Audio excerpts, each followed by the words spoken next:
So hi everyone. Welcome back, or if this is the first one you're attending, welcome to our workshop on careers in the application of physics to medicine. This again is run by the Institute of Physics Medical Physics Special Interest Group. And much like last week, today we're focusing on medical physics and the sort of careers that are available in the diverse field of medical physics and sort of how you can go down those routes and where the skills that you're learning in your degrees or you have learned from your degrees can be applied in those areas. And today our particular interest is on medical physics in academia, so through university, that kind of thing, and then also in clinical science in the hospitals. So we're going to be looking at both of those along with some general career training delivered to us by Emma. So I'll just briefly go over the schedule. I just want to say to everyone on this is being recorded, just to let you know. So the schedule, we are starting off with some more careers training from Emma, who is going to talk to us about the recruitment process and networking and how AI is affecting recruitment. Then we're having a quick break. Then we're moving on to some academic talks from Sylvia and Henry, and they're talking about medical physics and academia, both from someone who's been in the field a bit longer, a bit more established, and then from that more early career perspective. Then we're having a Q&A with both of them, and then another small break before we're getting talks on clinical science from James, Dan, and Charlotte, and then there'll be another 15-minute Q&A at the end of that. Briefly, before we dive into everything, just to give you a brief outline of the Q&As, your messages can either be put in the chat or you can raise your hand, or if you feel like you don't want your message to be seen by anyone else, you feel free to message me privately and I can read them out anonymously. And Emma said last time, if you have any questions during her segment, feel free to put them in the chat. And if we've got time at the end, we can get around to those. So without further ado, let's get started. So Emma Ford from Coaching for Careers is going to, as I said, be giving you some general careers training to start with, talking about the recruitment process and networking and basically getting jobs. So thank you, Emma. By all means, take it away. Okay, lovely. Thanks very much, Megan. Nice to be back. So for those of you who were with us last week, my apologies, a quick introduction. So my name is Emma Ford. I run a company called C4C Limited with my business partner, Linda. Originally, I have a corporate background, which was around graduate selection. So tools and processes that people needed to get jobs. I now work predominantly in academia. I'm not academic, I'll say that straight up front. But I work in academia, we work with NHS trusts, some business organisations, doing everything around people development. So a lot of careers work, but also a lot of work on leadership, coaching, teams. I also head out to Germany on quite frequent trips to work with PhD scientists out there and mainly sort of physicists to talk about all the types of things that we're going to talk about over the next sort of about 50 minutes. So as Megan said, if you have questions, drop them in the chat. There will be a little bit of time, I hope, at the end when I can answer any questions that you may have. I am going to ask you to use the chat, so hopefully you're ready to type some things in every now and again. Just so that we can have a little toolbox of information. So last week when we were together, we were talking about information and data around jobs and skills, what's out there. We're looking at sort of the tools that you need to help you think about you in terms of career planning processes. Actually, you can't find a job unless you understand who you are and what you need and what's important to you. And then we talked a little bit about sort of career processes and career planning. So today, my intent was to look at a typical recruitment process, talk a bit about employers, because quite often people forget about the employers. Do something around the importance of networking and have a little conversation about AI and how that influences what we're doing. So what I'd just quite like you to do is pop in the chat. What is it that you've got on your mind in terms of this session, if anything? Is there anything on your mind in terms of this session that you would like or you need or you're curious about. So just pop in the chat anything that is on your mind about this session, just to make sure that I'm covering something.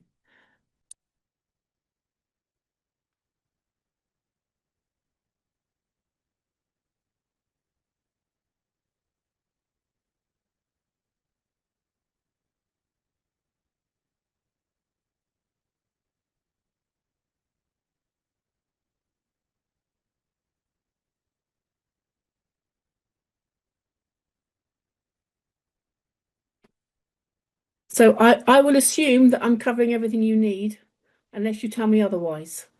Okay, unless you ask questions. So I will crack on. And if you do want something and I'm not covering it, or you have a question, please do put it in the chat and Megan will pick it up, or we'll pick it up. So in terms of what we're going to do today, let's start with employers and start with some questions for you. So as I'm going through these questions, what I'd like you to do is just think a little bit about yes or no, and just have an answer as to whether your answer to them is yes or no, because they're quite important questions. So the first one is, you'd like an opportunity to work in an area that interests you. Yes or no? Hoping the answer to that is yes. Okay. Next question. You'd like a well-paid job. Yes or no?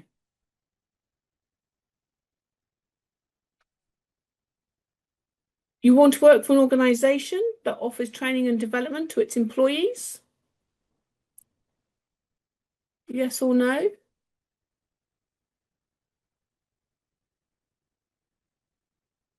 You want to have a good work-life balance?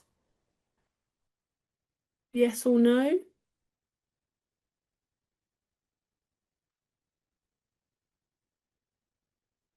You know what's important to you regarding your future? So last week we were talking a bit about values, a bit about preferences, and about that vision space. Actually, what do you want your life to look and feel like? You're fully aware of your own current skills and can demonstrate and talk about them? Yes or no?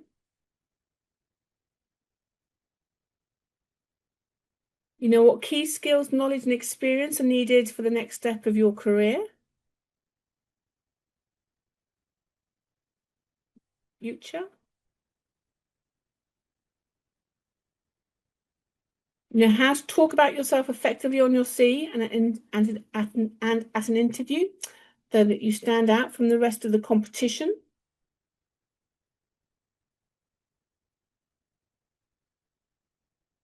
You can tell an employer what value you will add to their organisation in the short, medium, and long term.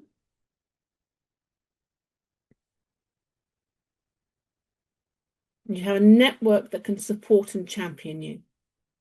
So again, last week we were talking about actually the people who were successful that we'd interviewed always had somebody in their camp. They had somebody who was sort of representing them, who was sort of, you know, making sure that they did all the right things and that they actually were encouraging them to take the next steps. Now, I'm hoping the first 3 or 4 of those questions you can answer quite quickly.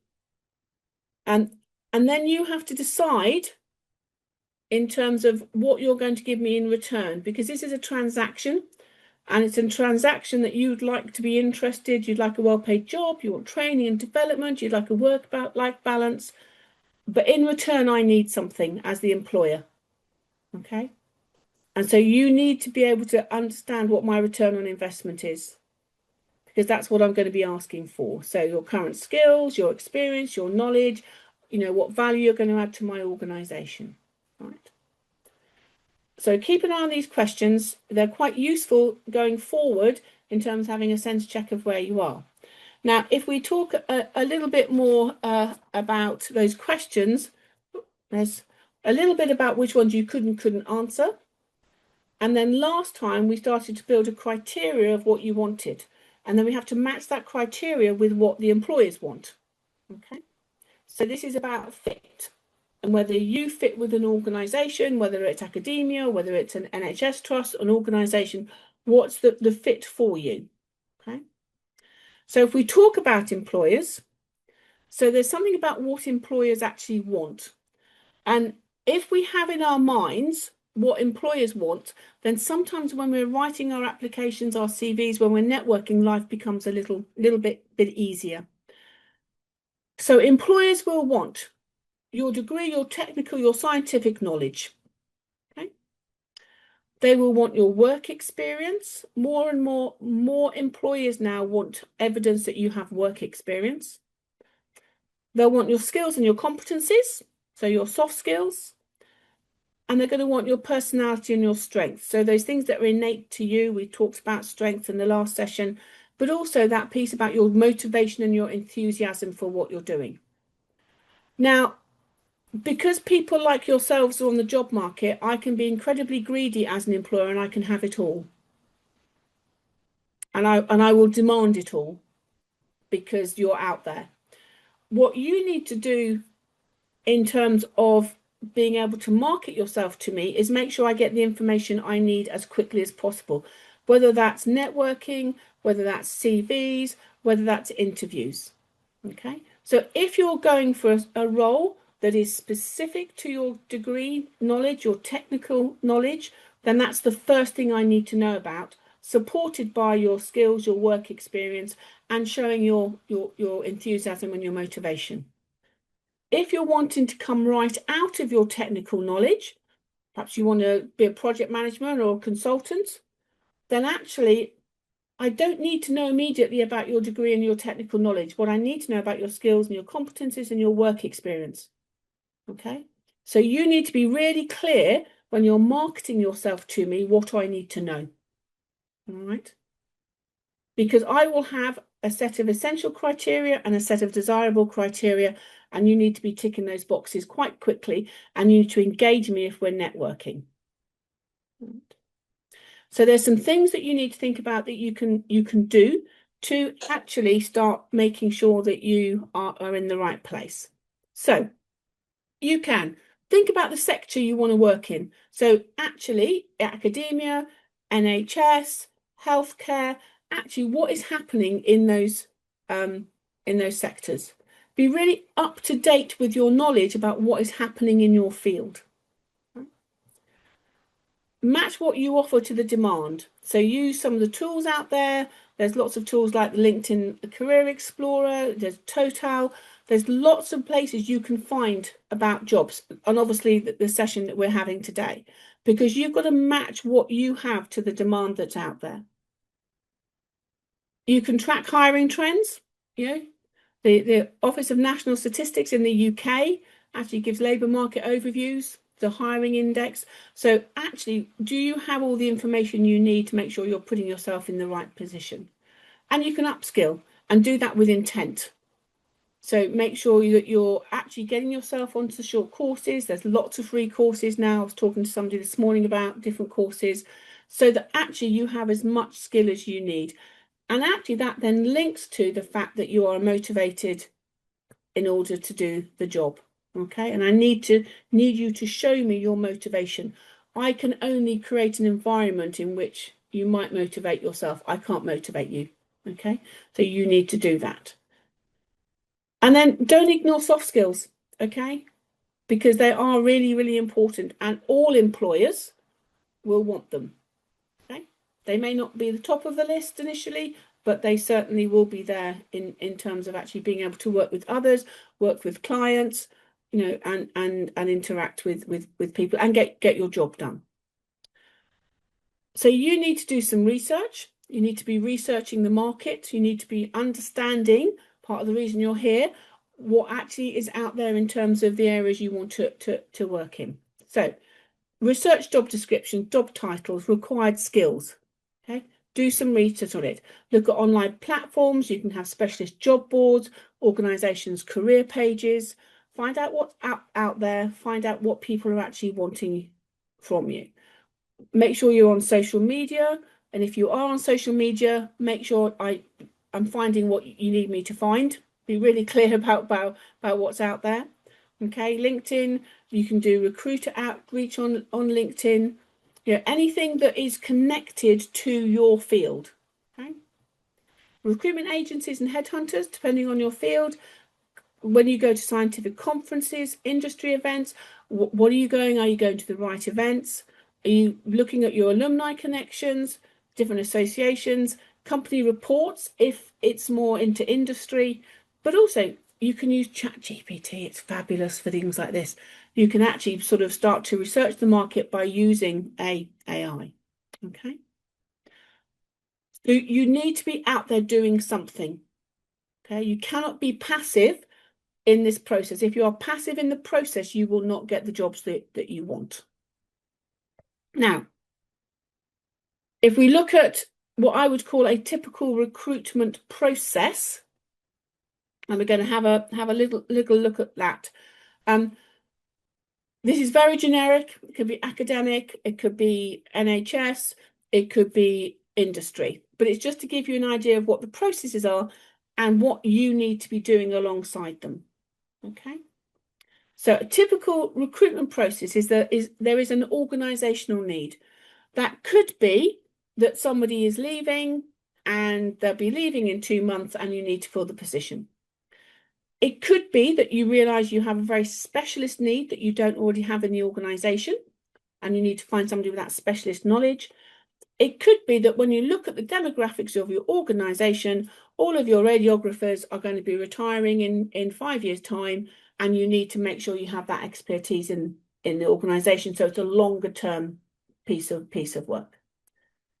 Once you've got your need and you've got some sort of role defined in terms of potentially what is required, you're going to analyze that role, and then you're going to put together some sort of job description, person specification. Academia tends to be much better at this than industry does in terms of putting together a specification around what's required. And quite often that's a combination of somebody from an academic department or a business unit or somebody within an NHS trust department working with human resources. Okay, and they'll come together to put that together. What they will then do is they will attract and manage candidates. Okay. Now, here's the key piece. Between 70 and 80% of jobs are not advertised, okay, externally. All right. So if you are not keyed into an organization, you are likely to miss the jobs that come up. In some organizations, you will find that there is a preferred candidate, which is quite often internal, even though the role is advertised externally. Okay. So if there's a specific skill the organization doesn't have, they might go externally. You know, otherwise the likelihood is they will start their job search internally. And in industry, there are referral programs for people if they refer somebody on, and they'll get a bonus if somebody's recruited. Okay, so you must be in that space so that when I know that there's a job coming up and somebody says, do I know anybody? I go, yes, you know, I've met Megan, she's fabulous. Let's get her in for an interview. Okay, so that she's already on my mind. Once I've got to that stage, there'll be some sort of screening, selection, shortlisting, assessment, some sort of recruitment process. There'll be some sort of offer and somebody will join the organisation. Okay, it's very generic. Now, alongside that, this is where it's key for you. You have to be networking. You have to be building your contracts. You have to be targeting organisations that you want to work for. You have to be proactively doing something. You have to be looking at job adverts. You have to be marketing yourself, matching what you have to others. And you should have a master CV. Okay? You should have a master CV that you keep up to date on a regular basis so that when Emma says, Megan, would you like to send a CV in? Megan can very quickly take her CV and target it specifically for my role. If you send me a generic CV, I will probably take you out of the process. From my point of view, okay? So you have to send me a targeted CV that's specific for my role, my academic department, perhaps my business unit, my organisation, my department with NHS Trust, and for that role, okay? So you must have a master CV. There'll be some sort of interviews, presentations, assessment centres, something will go on in terms of selection. There'll be some sort of negotiation, and then somebody will join the organisation. Okay. So you have to be proactively doing something that can influence that organisation's recruitment process. All right. And we're going to talk a little bit about the networking space so that actually I do know who you are. And I am going to get you to do some stuff. So just a warning that I'm going to get you to be writing things down and putting some things in chat. So if you've switched off, please get the chat button ready, because I'm going to get you to put some stuff in chat. So if we talk about networking, if I say the word networking, can you just pop in the chat, what do you think about when I say the word networking? So pop in the chat. If I say the word networking to you, what comes to your mind?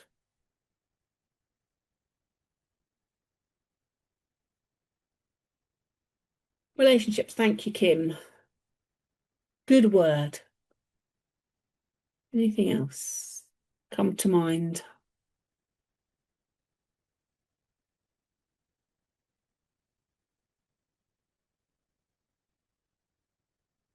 Anybody else think about networking? Curiosity. Thank you, Philip. Curiosity. Yeah. Lovely words.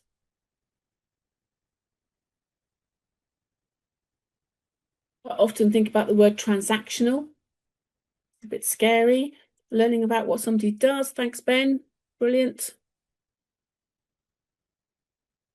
Really good. Anything else? What do you think about when you think about the word networking? Learning about what somebody does. Brilliant.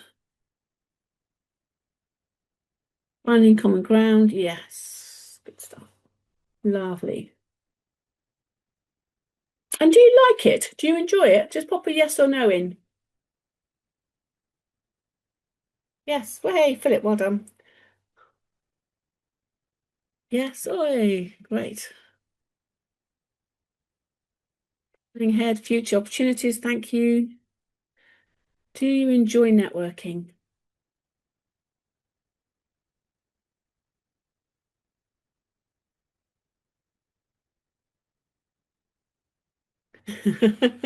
Thank you, Jessie. That's very honest, and that's where I am.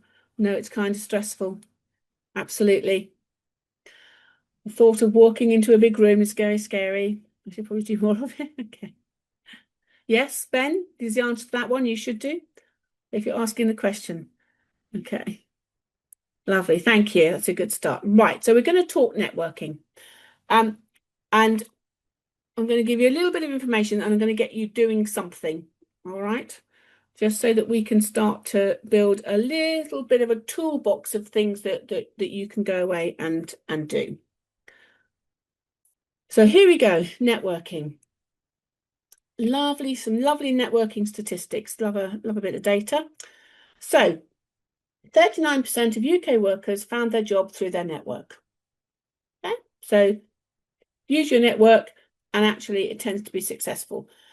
The further you go on in your career, the more successful you will be getting a job through your network.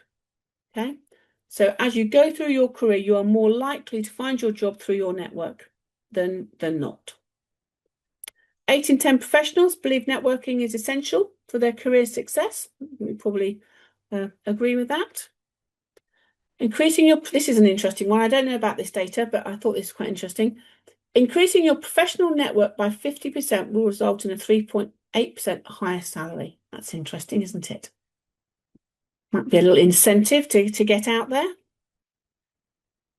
47% of professionals actually, network in order to learn new things, and by 23% are looking at to access new job opportunities.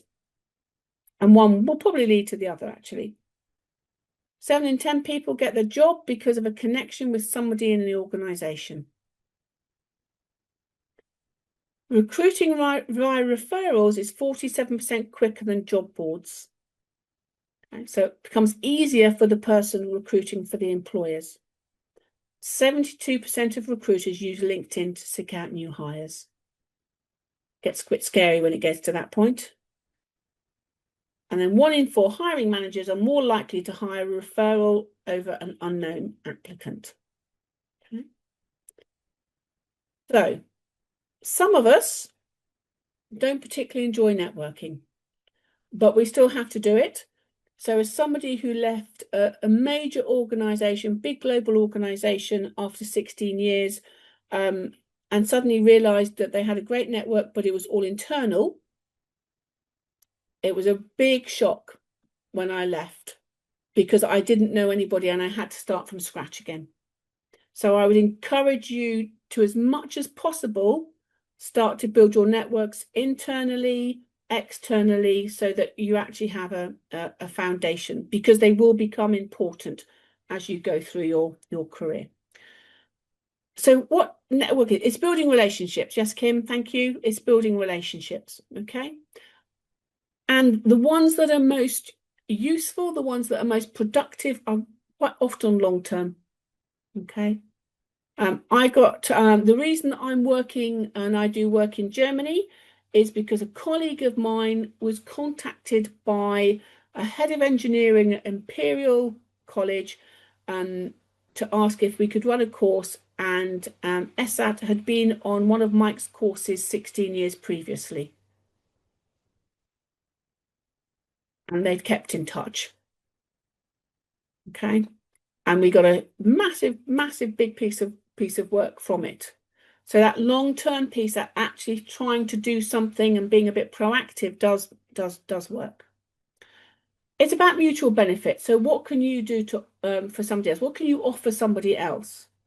You know, actually, we all have lots of things that we can engage a conversation in. Even if it's our thought process, we think differently, we'll have different ideas. So what is it that we can offer somebody else? It is about getting a job, but it isn't. Okay, there's nothing worse than being asked, you know, do you have a job? It's something about being curious, as they said, and actually starting to understand and build those relationships. So if something comes up, you're there. For me, it isn't transactional. Okay, it does sometimes feel transactional, and I find that very uncomfortable. It's like a garden. You need to tend it. It needs to be watered regularly. You need to do something, okay, with this thing called your network.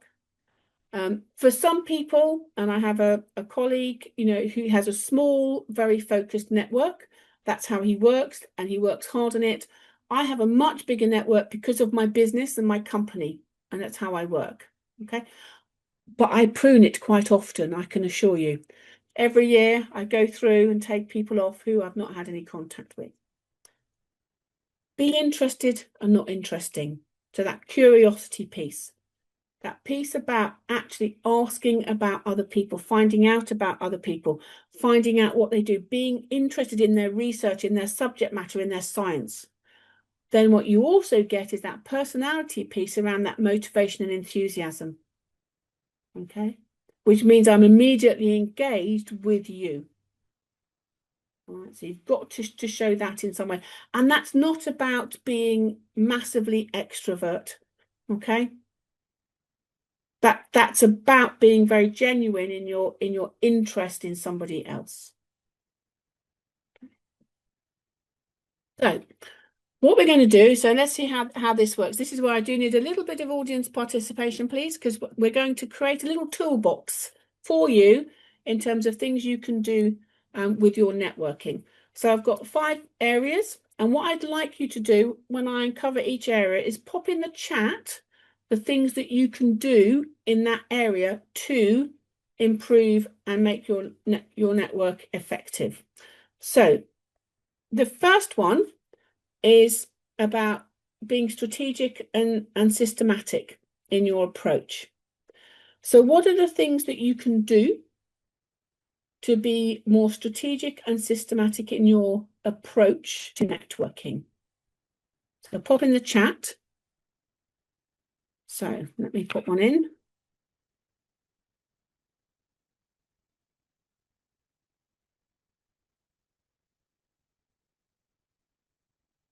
Okay. So what can you do to be strategic and systematic in your approach to networking? Because this becomes really important. Really, really important.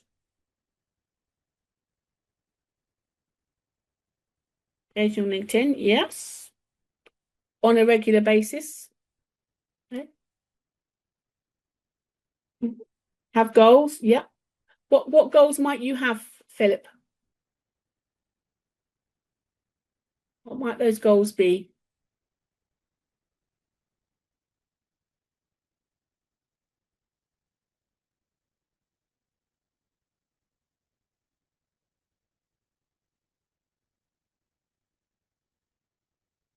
Yeah, what can you do?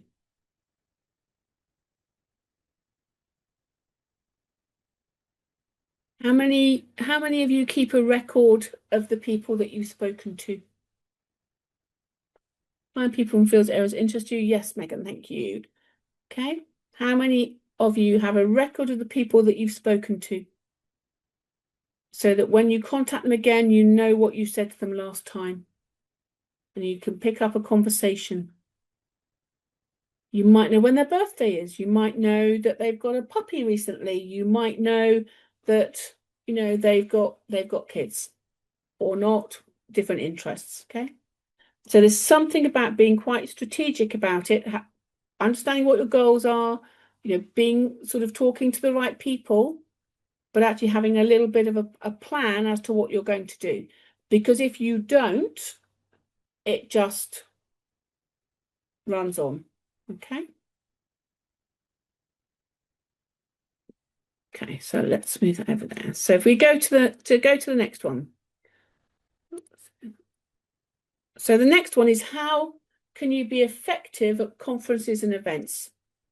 What can you do to be effective at conferences and events? Pop them in the chat, because then you've got a little toolbox of things you can go away and do. Talk to as many people as you can. Woohoo, yep, well done.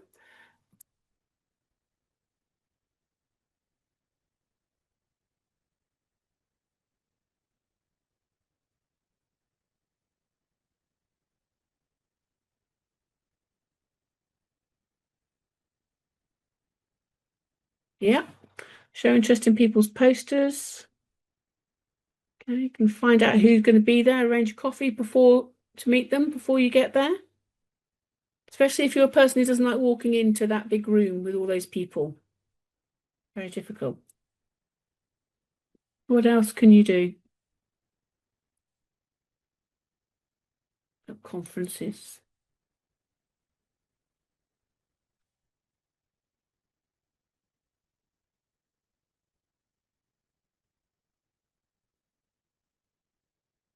Go to the social events? Yep, absolutely. Engage in what they're offering you.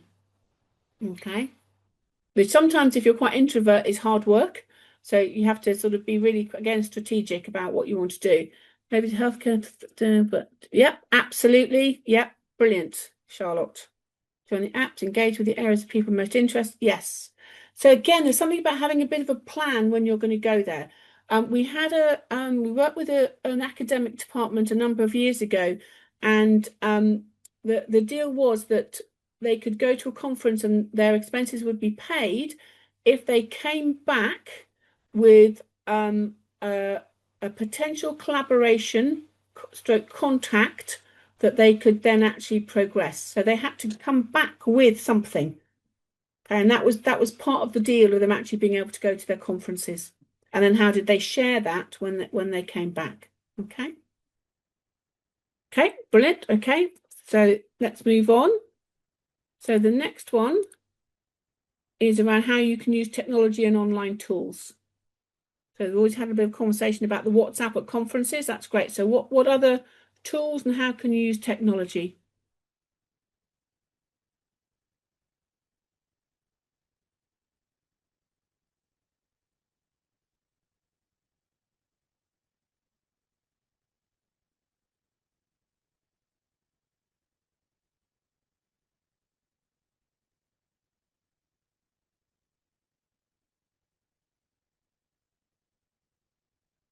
Yeah, is that right? Okay, so how are you going to use your online tools?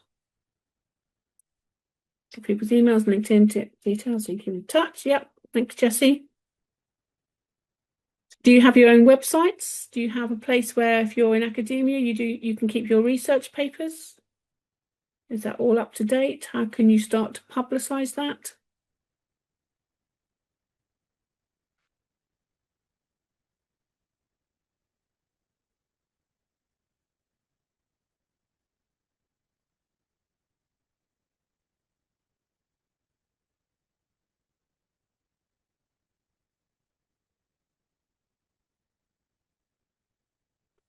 Okay, so there's a piece about making sure that if I'm out on social media, people find the right things. You should read up on other. Yes, absolutely, brilliant. I use LinkedIn as a research tool. It gives me information on different groups, different subjects, and also it gives me information on different organizations, and I use it as part of my research. Okay. Okay, cool. So let's move on to the next one. So what can you do every day? So that networking is a work style.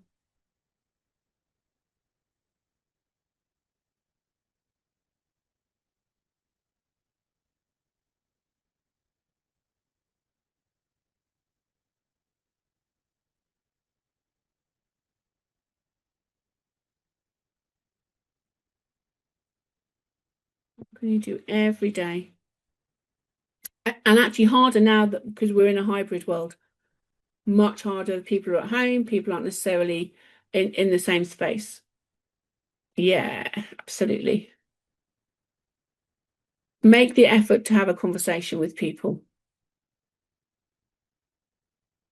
And it's very, very easy just to carry on with our jobs and not do anything. So what else can we do every day?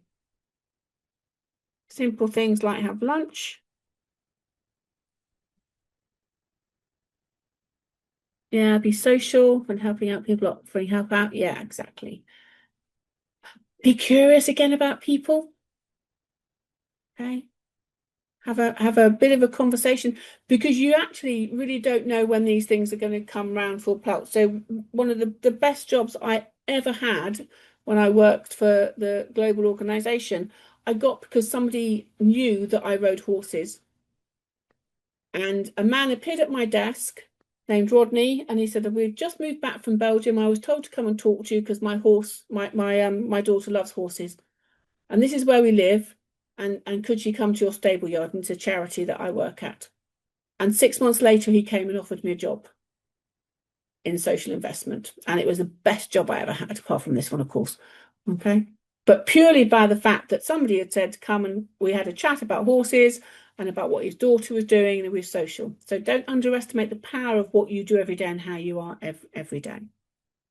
Okay. So all these things, if you're not putting anything in, you've got to be thinking about how you do these things. And here's the challenging one. What can you do about your own image? And what can you do to promote yourself? So in the chat, what can you do?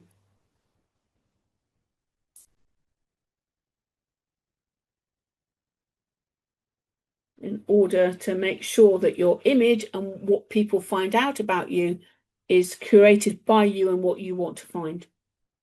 What do they need to know?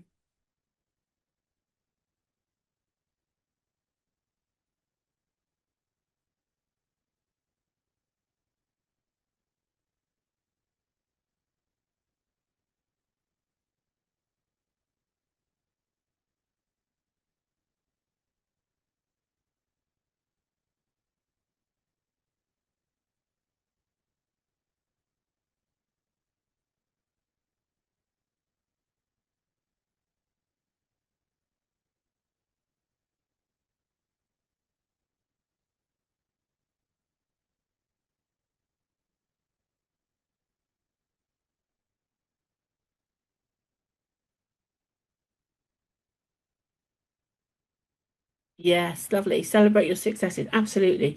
Be proud of what you do. I spend a lot of my time, Charlotte, saying to people, be proud of what you do and tell people because actually I'm not psychic. So unless you tell me, I don't know. Anything else in terms of what you can do? Friendly, open body language, being approachable. Yes. Invite people in. Okay. Much harder online. Much, much harder online. Okay. Right. Okie dokie. Thank you for playing with me and bearing with me. Now, what I'd like you to do is I want you to realistically, if you look at my little spider web, I want you to realistically score yourself from 0 to 10 in terms of how effective you are at the moment. Just in your head, go round and say, how effective am I from 0 to 10? 0 to 10 is I am not effective at all. 10, I'm fabulous. Okay. So just go around each section and go, right, okay. So how effective am I in these areas?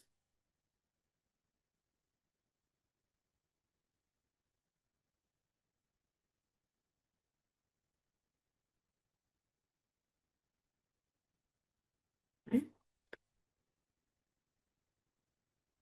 And when you've done that, think about how realistic, think about realistically how effective you need to be. It can't be tens on everything. It's not realistic. But realistically, how effective do you need to be in these areas to get the jobs that you want?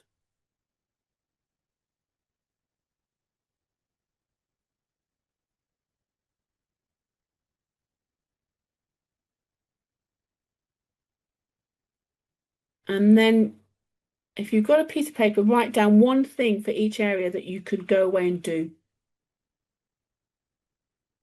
to make yourself more effective in each of these areas. So there's a little bit of a commitment that you've got to go away and do something, a return on your investment of time for this afternoon. What's the one thing that you can go away and do that's going to make you more effective in each of these areas?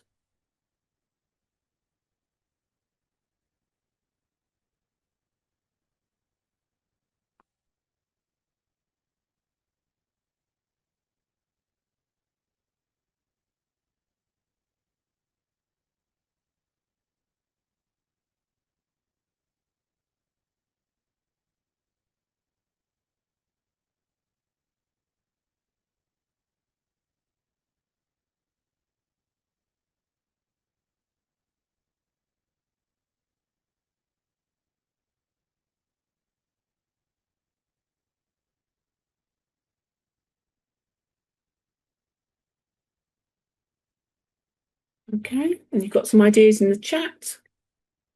You need them, but you might have some others. Because I would challenge you need to be doing something in each of these areas in order to have a successful network. So if I move on and just talk something about something in a little bit more detail. So one of the things we talk a little bit about is that piece about what we call PI in terms of networking. There's something about performance and the standard of your work. There's something about being able to talk about your accomplishments, what you're particularly proud of. You know, do you have outputs that are tangible? You know, and actually, you know, is there something about how people can trust your capabilities? So in an academic world, do you have papers? Do you have research? Is there anything you've done through your university degree? You know, what is it that people are going to be able to say, well, that's something tangible in terms of your work? Okay. Because you probably need to be able to talk about that or show it on social media or somehow in terms of your networking.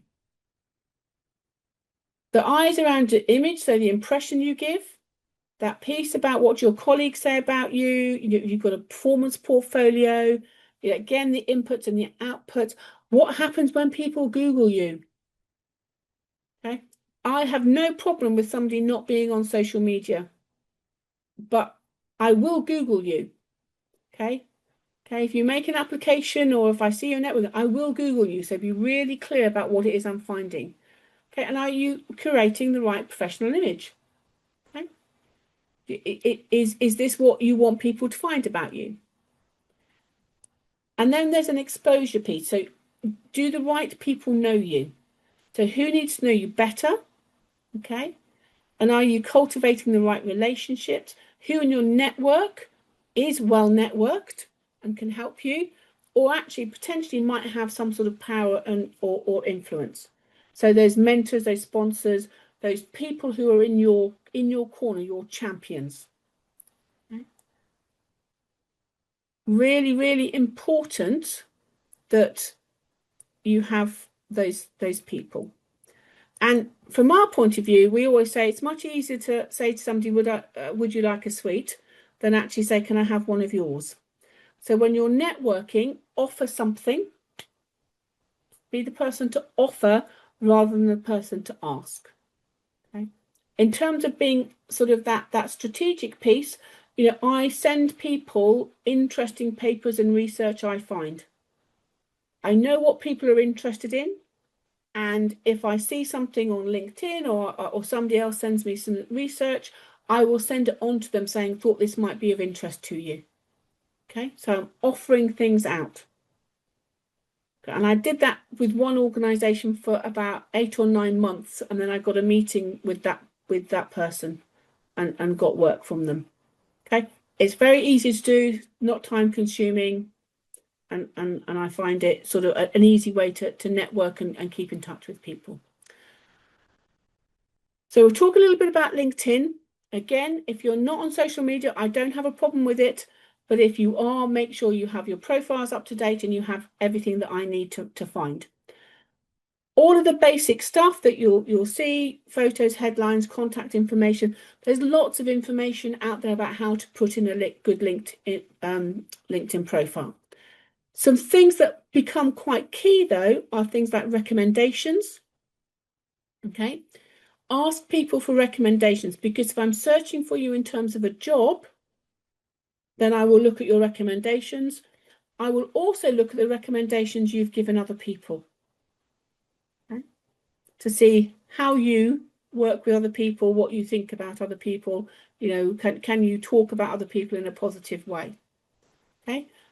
The way you set up your profile will allow jobs to filter through to you.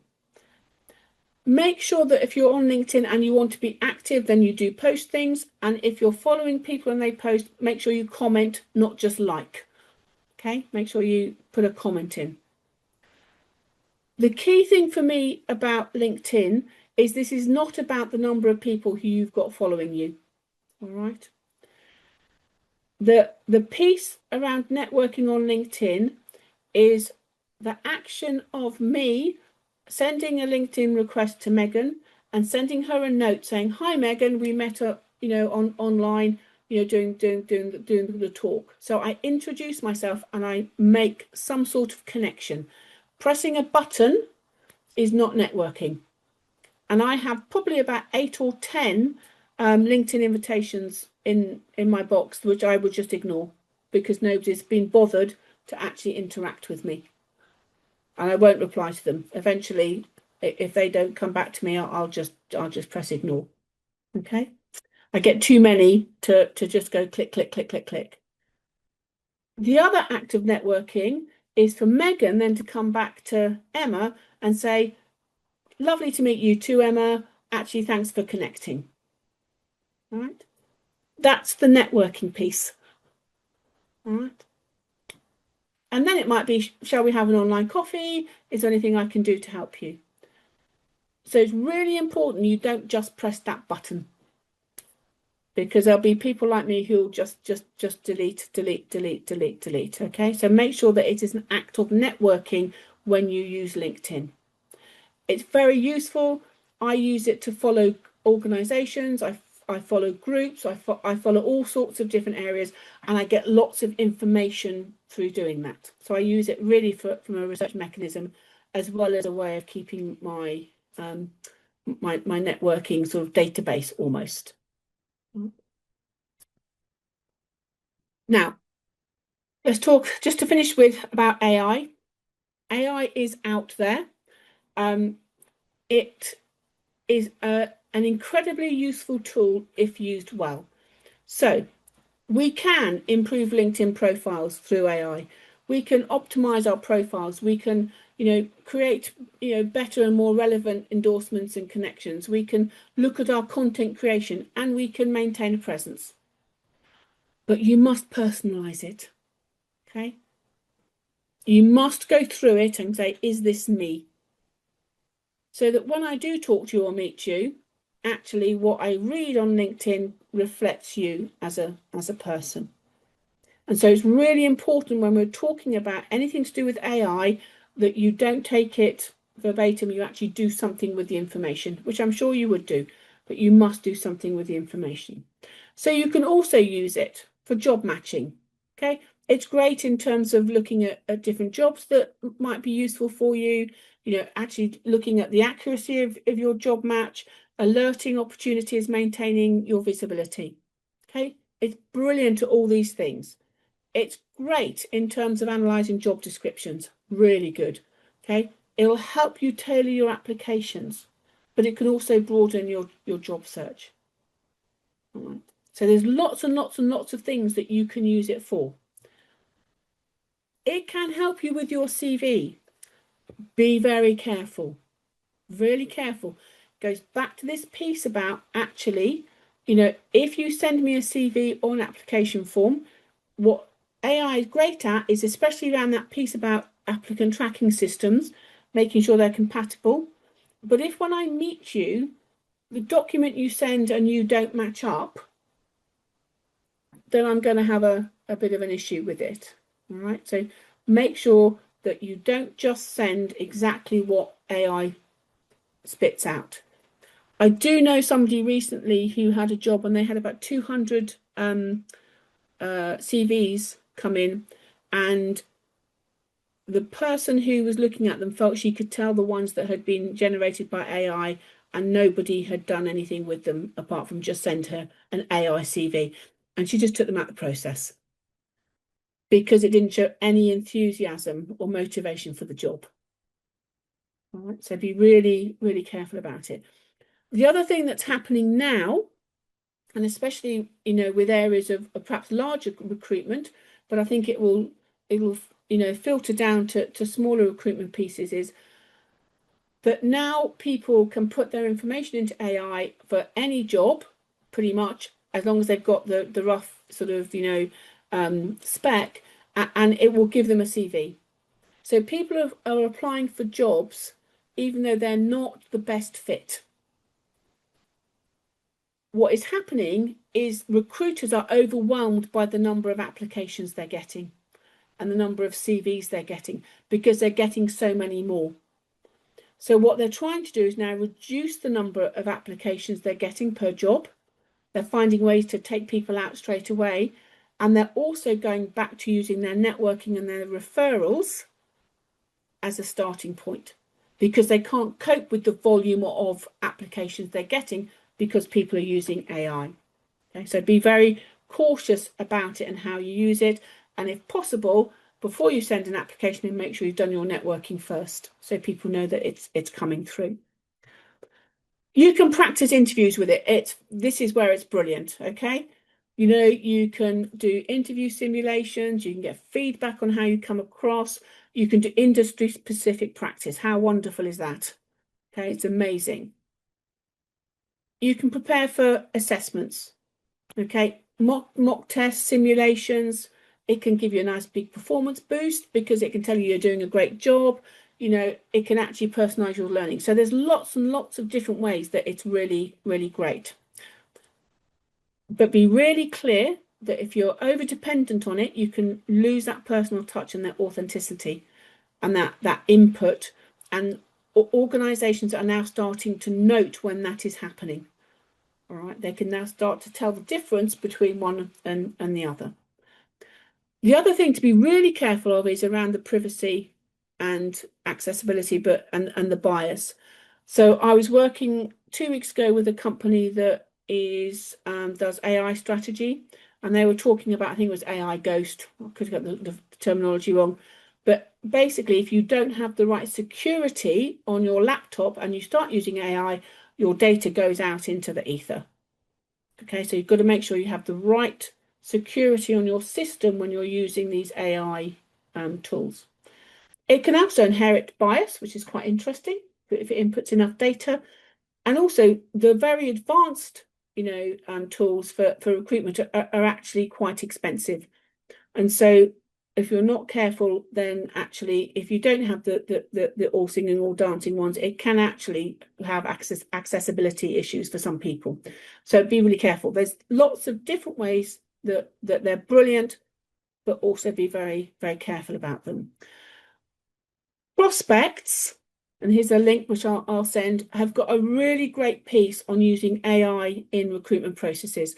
They talk cover letters, they talk interviews, and they've got some links to really great sites. Okay, so I'll leave that in there because it's a really good piece in terms of how AI can be used in your job applications.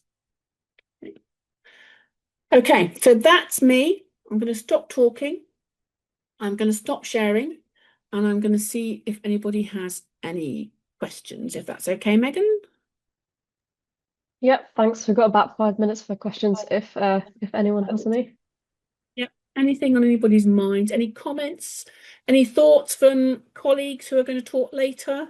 Anything on anybody's minds?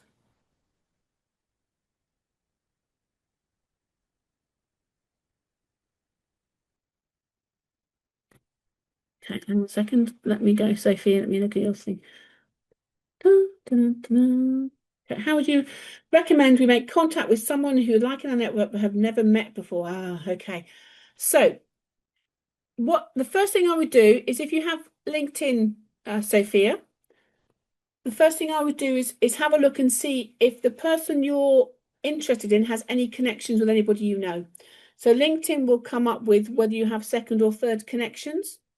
So if you were linked with me and you found somebody interested and it came up that Emma had also had a connection, you could contact me and ask me to make an introduction. And if I was confident enough in you, then I would happily do that. I think you have to take a chance sometimes, okay?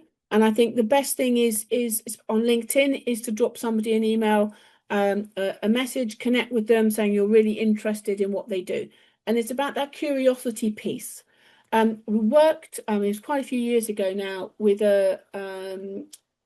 we did a similar course to this in Southampton University, and there was a maths lady Mandy who was doing her PhD in maths, and there was a senior professor that she was desperate to speak to, absolutely desperate. But she said, I don't know what to do and I don't do networking. So we had various conversations with Mandy, and about 2 months later, I got an email from her that said, I did it. And she said, I sent them an email telling them how amazing I thought their research was and that I really wanted to find out more. She got an email back, and the following week she was going to have coffee with them, and she was taking her supervisor with her because her supervisor couldn't get in this professor's diary. Okay. So that take a chance piece. See if you have a second connection. See if you know somebody who can help you and introduce you. But other than that, be curious about what they do. Okay. Could you talk to me about your job and your career? Could you talk to me about your science, your research, your organization? Right. And if they can't, do they know somebody else who can help you? Right. Does that help a bit, Sophia? It's a really difficult one, but Yes, you have that to was just take a great. bit. Thank you. Yeah, take a deep breath, Sophia. Most people like talking about their careers and like talking about what they're interested in. Use that. Anything else? I will send in some. I've got some handouts that I'm going to send Megan to send, and I think there is one on networking, Sophia, which hopefully will help a bit. So, anything else? Nope. Well, I'll hop in with something if no one else has anything to say. I feel like at the moment, loads of people are putting in like lots and lots of applications, and some people are putting in sort of more targeted applications, but less. In terms of like that strategy for like recruitment, what would you like? What would you recommend? Is it sort of like a firing the CV off as much as you can, or trying to really narrow down to just a couple of jobs, what No, sees sort of better returns? yeah, I would do fewer. I would do your research on that organization. So if I talk about applications, so if I talk about CV, and some people don't like this language, so I apologize. A CV is a marketing document about you, okay? And you're marketing yourself to somebody. Um, if you were marketing a product, you would do your research to find out what that product needed in order to market them. Yeah, you'd go out and say what language they use, who am I sending it to, all of that stuff before you even started to write your document. So every single CV you send has to be targeted and marketed to that job and that organization, and potentially, if you know the person, that person. So I would be sending fewer applications whereby you've done your research, okay? And if possible, you could even find a contact. So you've done enough research, you can find a contact. If you send me a generic CV, I will probably know, and I will probably, say, well, they're not that interested. So fewer is the better. Spend the time on sending fewer. Nice. I think we've got time for one more question if anyone wants to put something in the chat or raise their hand. I feel like we can get one more in if someone's brave and wants to ask one more question. I know if people. If people have questions, I can send them to you, and you can send them to me if you want to, or pass on my email address. That's fine. I'm very happy to pick up anything if people have anything. Cool. We'll move on with our next section, which is going to be on academia and medical physics in that sort of space. So our first speaker is Sylvia Panic from the University of Surrey. Now, Sylvia is a senior lecturer in applied radiation physics, and she's going to be talking to us today about the roles of medical physics in academia and a few tips and tricks to see if that's the field that you want to study. So let me hand over to you, Sylvia. Thank you. I Thank believe you your very much, mic's muted Megan. up. I'm getting there. Sorry. Okay. Are you seeing? No, are you seeing my whole screen, I think, right? Yeah. Okay. That's what I need. Yeah. Not that I have anything particularly confidential, but here we are. Okay, good afternoon, everyone. Thank you for being here. So my name is Silvia, and I'm a senior lecturer in applied radiation physics. So I will give you a bit of an overview of how to become a medical physicist in academia. So a bit about me. All my training happened in Italy, but probably academic career is the one that is most portable from one country to the next. So I got the equivalent of what here would be an MPhils, and that's when I started getting involved with medical physics because I did a dissertation project on image quality and absorb those working at what would become a synchrotron beamline for breast imaging. And then I carried on along the same lines within the same group for my PhD, which was about tomography, so cross-sectional imaging. Then things evolved a bit because then there was funding to extend this beamline to make it usable with patient. So I worked for 4 years as a postdoctoral research assistant, working mostly on the dosimetric aspects and patient safety aspects of this beamline. At the same time, I also did what was the most appealing side of my unwritten contract, which involved being a beamline scientist, so supporting external users from all over the world who would come to do experiments at the beamline. So that involved night shifts, weekend shifts, so it wasn't a very nice side of my job, but that's where my breakthrough came, because I started collaborating with a group from UCL, and they proposed to apply for money from the European Union to get me to the UK for a couple of years. 21 years on, I'm still here. So after my period at UCL, I did another postdoc, and then I got my job, my current job, first as a lecturer and then as a senior lecturer in 2008. So why did I choose medical physics? Because I always liked the applied and experimental science. Well, not quite always. When I started physics, I thought I wanted to be an astrophysicist, but then I realized that I liked tinkering in a lab, and I liked the idea that what I was doing would ultimately benefit people. Why did I decide to do a PhD? Because I had enjoyed my MPhil project, and I felt I had some unfinished business in general with this whole research thing, not necessarily with that specific project. So I wanted to spend some more time in the field. And why did I actually stay in academia afterwards? It was also a matter of lucky coincidences, as may happen in many job searches. But I had had the opportunity to do some teaching, and I discovered that I really, really enjoyed teaching. So I felt that an academic job could offer a combination of a good combination of research and teaching, not reaching.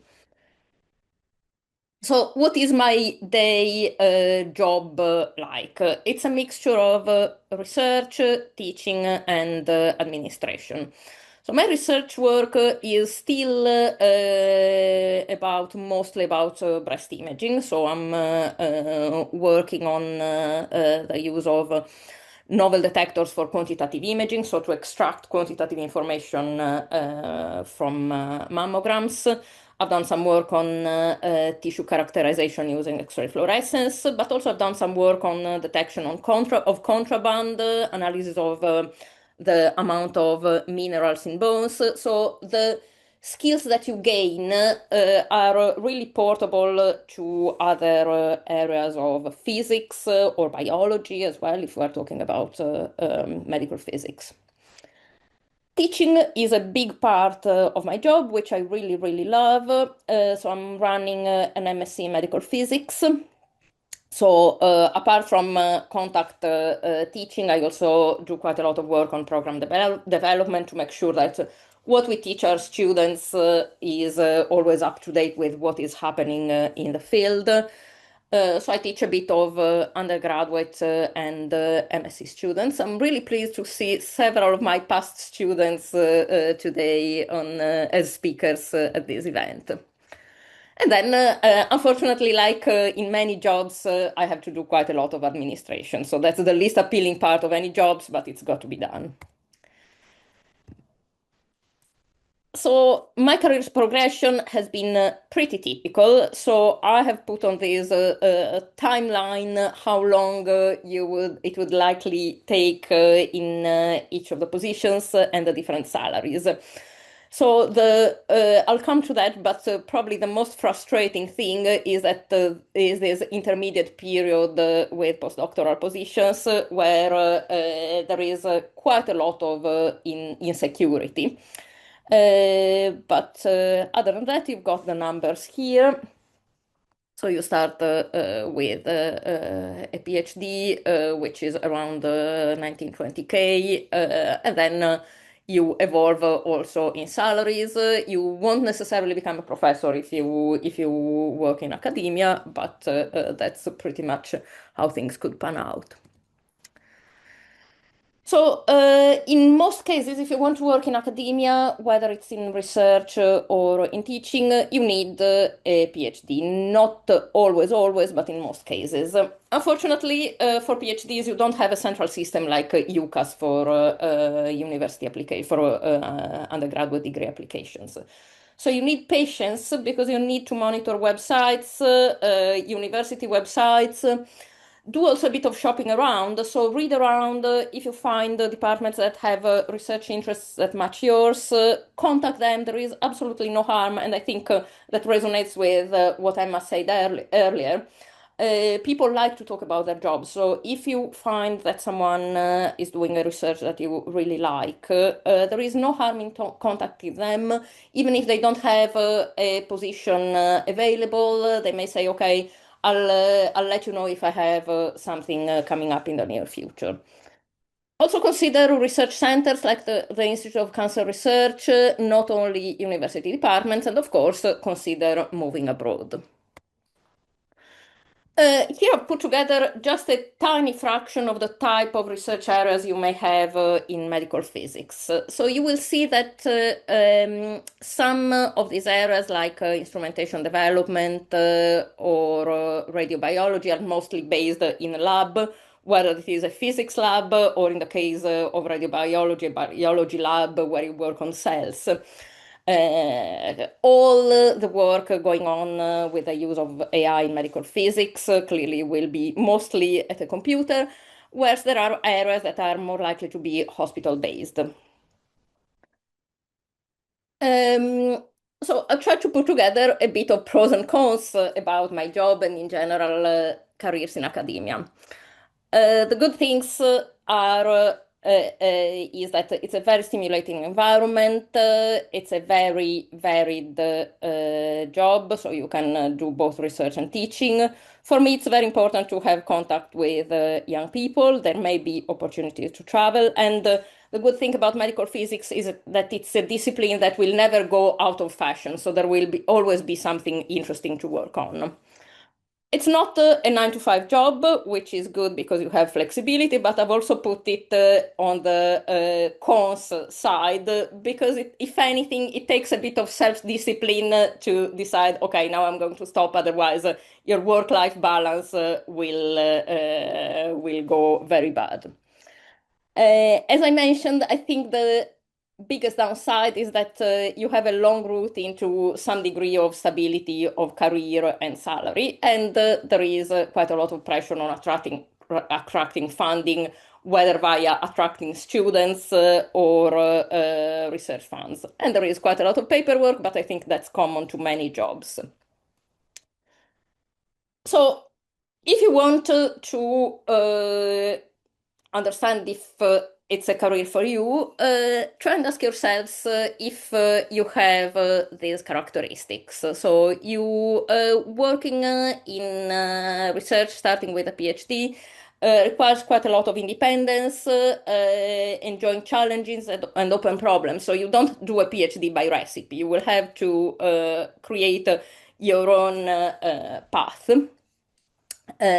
And you need strong analytical skills, so you cannot just collect lots of data. You need to interpret these data, tie them to theory. A bit of myth busting. Some people believe that you can only do a PhD if you have an MPhil or an MSc, and that's definitely not the case. None of my best PhD students, one of which is in this room, had either. If you don't have at least a 2-1, you may need to top up your BSc with an MSc. You don't need previous medical physics experience. So if you're interviewing for a PhD, a panel will mostly assess your curiosity for the field, if you do some background reading on what is going on in the field, and your initiative. Once you have a PhD, you are not stuck with academia. So many PhDs can still go into industry. That's also the case of several of my past PhDs and also in healthcare, because you may have some sort of faster route to become a clinical scientist. So what matters is that you will have skills that you can use everywhere. And I'm pretty much done. So I have added a few tips, which are, I've realized that they are a much shorter version of the tips you got from Emma in the past hour. But what matters is just that you keep your eyes open, seize opportunities to get involved with things. For me, the biggest breakthrough, as I said, there was this opportunity to work with this group from UCL that opened up the opportunity to move country and do things that I wouldn't have been able to do in Italy, and consider joining networks, professional associations, and working groups. So that's all from me. Sorry, overrun. I'll pass on to Henry, and I think we will answer questions together afterwards, right? Yes, yeah. Thank you, Sylvia, for that. Yeah, we'll save questions for the Q&A just after Henry's talk. So, yeah, Henry is going to talk about this from the perspective of someone a bit like her, a bit earlier in their career. So Henry is a first-year PhD student at Loughborough. So he's going to talk about his path into a PhD and why that ended up being the right choice for him. So Henry, by all means, take it away. Thanks. Hello, everyone. Thank you for the introduction, Megan. Thank you for the talk, Sylvia. And as Megan said, I'm going to talk a bit about how I ended up where I am, why I left a career in consultancy to come back to university and start a PhD. But first of all, hello, everyone. My current work is simulating a new radiotherapy technique. It has the potential to do less damage to healthy tissues whilst keeping the same level of tumor control. So that's really positive for cancer. My day-to-day at the moment is running simulations, analyzing the data, and in parallel to that, I'm writing a paper and preparing for the next lab visit. So here I am on the left at this lab in Paris, and then on the right are some of the pretty plots that I get from it. But the big question is, how did I get here? So back in GCSE when I was younger, I didn't physics, I take it or leave it. I actually picked engineering at A levels, but my school they didn't have enough people to run it, so I ended up doing physics. And rather to my surprise, I ended up enjoying it far more than I thought I would. In fact, I did best at it at A level. And when it came to picking my degree, it was a similar sort of process where I still didn't know whether I wanted to do physics or engineering. I went to the open days for both. And in the end, I picked physics. It's broader. And I knew that I could do it. I knew that I was good at it. And I did an integrated master's for pretty much the same reason. And then I graduated and I really struggled to find a job. So I didn't go straight into academia. I went into the big wide world, and I have a list of over 100 different jobs that I applied for. And this is, I had a first class master's degree, from at the time, what was a top 10 in the country for physics, and I couldn't get a job. I was working as a climbing instructor and a gardener. And I remember distinctly one day, like mucking out like a duck pen with like old duck poo and straw and thinking, this is where a master's gets you. And in the end, the sort of choice came down to the only job that I got offered was in defense. So did I want to be a gardener or did I want to go into defense? And here's a clue to which one I ended up doing. There's me on the left. So yeah, I took a job down in Reading, halfway across the country. And I grew to hate this job. It was a role as like a process safety consultant / auditor in defense. And I didn't use physics at all. It was just sort of, some of the critical thinking skills, some like the way that you think and the sort of attention to detail you use. But basically, I was doing glorified proofreading. And I was like, why have I spent 4 years at university studying physics? I worked hard on my degree. What was the point? I wasn't learning. I wasn't growing. I was just coming in day after day and working, and I hated it. I realized that I loved learning new things, and I loved physics. And because on a whim one day, I bought a book from a charity shop on rocket engineering, just because I missed learning. I just read through it. It was just a textbook, and I read through it. It was like I missed the physics. I missed the equations, which was a surprise to me. But I realized that I enjoyed that. I hadn't considered doing a PhD at first. I did my undergraduate at Hull in Hull University, and 4 years in Hull is enough time for anyone. But equally, my friends who went on to do PhDs, one was the top of the class, one would go home and read about physics and philosophy in their spare time, another coded a model of the solar system for fun. I didn't think that was me. But whilst I was working in Reading, I got to meet some PhD students and got a feel for what a PhD actually was. And I remember on the way back from a climbing trip, that's me, I got jealous of one of my friends who couldn't come climbing on the Sunday because they had to prepare for a conference. I remember thinking, hold on, I used to work on the weekends in my undergrad just because, not because I had to, just because I enjoyed the work. Whereas in the job I was at the time, I would have hated it. It would have ruined my entire week. I thought I wanted a job where I enjoyed it. Working at the weekend wouldn't ruin my week. And so alongside looking for another job, I also started looking for a physics PhD. I wanted one that wasn't completely separate from reality. So astrophysics, quantum, they're not for me. They're too far separate. I wanted to help people. I mean, that's how I justified working in safety in the first place. But I've always been interested in medical physics, and the idea that I could use something that I was good at, physics, in a way that helps people was fantastic, which is in the end why I picked medicine. And yeah, I got the job clearly, and it is difficult doing a PhD. It's very different to sort of a normal white collar job. Spend a lot of time learning. In a normal job, if you're learning something, you're not earning the company money, so they want you to be doing instead of learning. You end up doing a far wider range of things than I thought I'd do. I thought I'd just be sat at a desk reading papers or something, but much bigger range. And it's just, instead of like an undergrad where you learn something, you get examined on it, job done. Physics, PhD, it's you learn it, well done, learn the next thing, and the next, and the next, and then you just keep going. Huge variety of content as well. I do medical physics, but also simulation. So I've learned 4 coding languages, accelerators. So I have to know how, accelerator physics, it's the electrons in the accelerator are near relativistic. So how does that affect it? There's quantum effects as well. And that's before I've even reached the medical side of medical physics. There's also just a wide range of tasks that you do in general. Like, I help with demonstrating, I do presenting, as you can see, and outreach stuff, which I think is really important. And then the office itself, my old job, my boss had a mug that was older than I am. Whereas here, I'm among people my own age with the same interests. It's just a much better environment for me. I also, more than this, I love the idea of contributing to a larger whole, which is sort of like the heart of a PhD.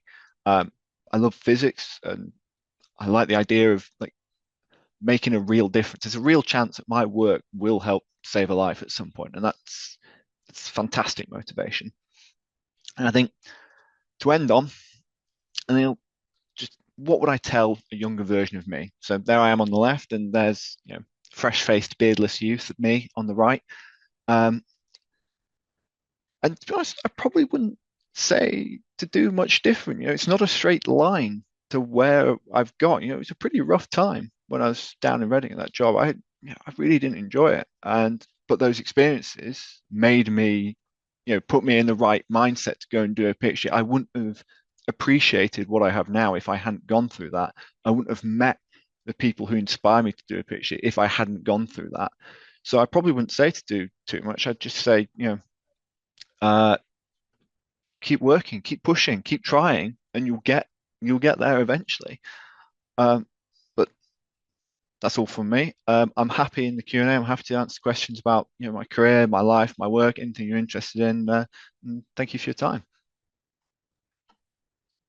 Lovely, thank you, Henry. That was a really nice story about how I think a lot of people worry that they need to go straight into their chosen career. It's really nice, I think, for people to see that that's not always the case, and sometimes for a good reason we need to make those choices that maybe we're not happy with before we end up in the right place for us. Yeah. So we'll move forward into the Q&A with Sylvia and Henry now. So if you want to pop any questions in the chat, or if you want to raise your hand, use that feature on Zoom to ask some questions, or if you'd rather just message me personally, that's fine. But yeah, I'll start off maybe with one while we wait for some to come in. Um, what one thing maybe from each of you that you wish you would have known before you went down the academic path? Um, I I would like to know a bit more about a PhD, or the fact that it wasn't, you don't have to do it in the same place you did your undergrad in. Like, I was ready to sort of leave and move on from what I'd done.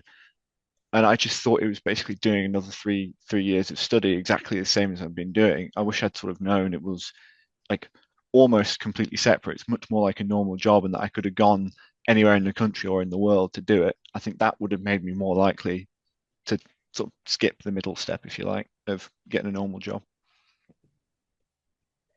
I think for me, it's what Henry said at the end of his talk. So, there is not a linear trajectory, and it's okay to change your mind. You don't have to follow exactly one straight path because things happen for a reason, and anything that you do will help you understanding what you enjoy and you don't enjoy doing.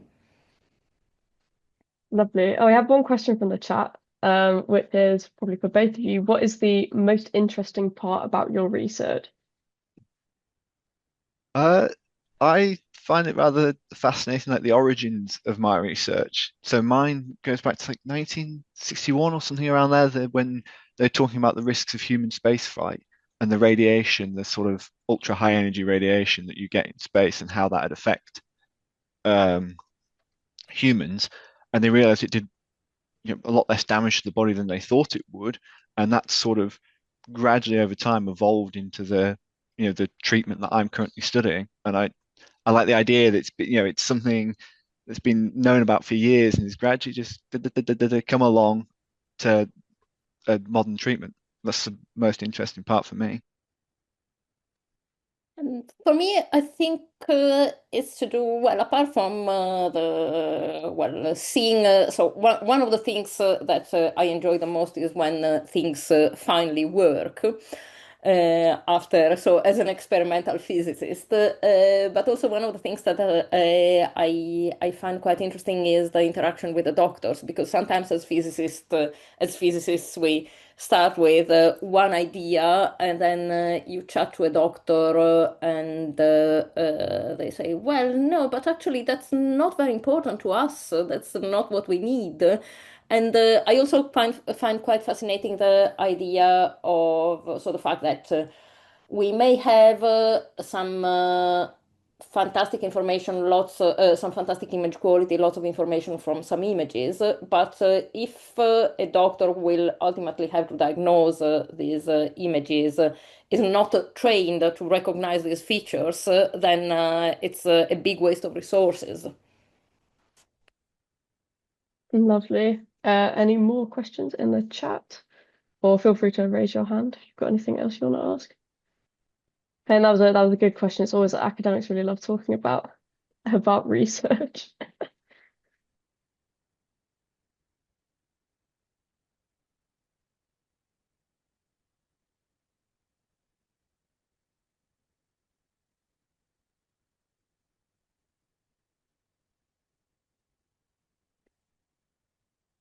Oh, do you think you would ever switch to industry from the chat? Uh, Maybe. Um, I think I'd have to. I don't really know where I'm going now, but I'd sort of become a bit disillusioned with it after my experiences in industry already. But it is a way to earn more money sometimes, and I can definitely see that being a motivator later on in life. But for now, I think at least for the next 2 years, I'm definitely going to be fully academic. And for me, it's definitely too late. I don't think I ever seriously considered it. There were fewer opportunities when I was around what I assume to be this audience age, and just so in my area, there was nothing particularly appealing. So it was they were mostly looking for physicists to work on coding. So I couldn't picture myself there. On several occasions in my life, I had those sliding doors moments when I considered actually switching to healthcare, but I never seriously considered the industry.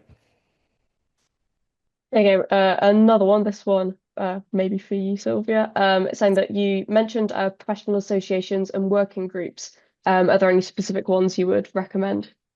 Well, the Institute of Physics and Engineering in Medicine, IPEM, has got a very subsidized student membership. I think it's around £30 a year. And they have various opportunities for networking and special interest groups, but they also produce a fantastic magazine called Scope, which I really saw. It's literally one of the few magazines that I still enjoy reading in paper as opposed to on screen.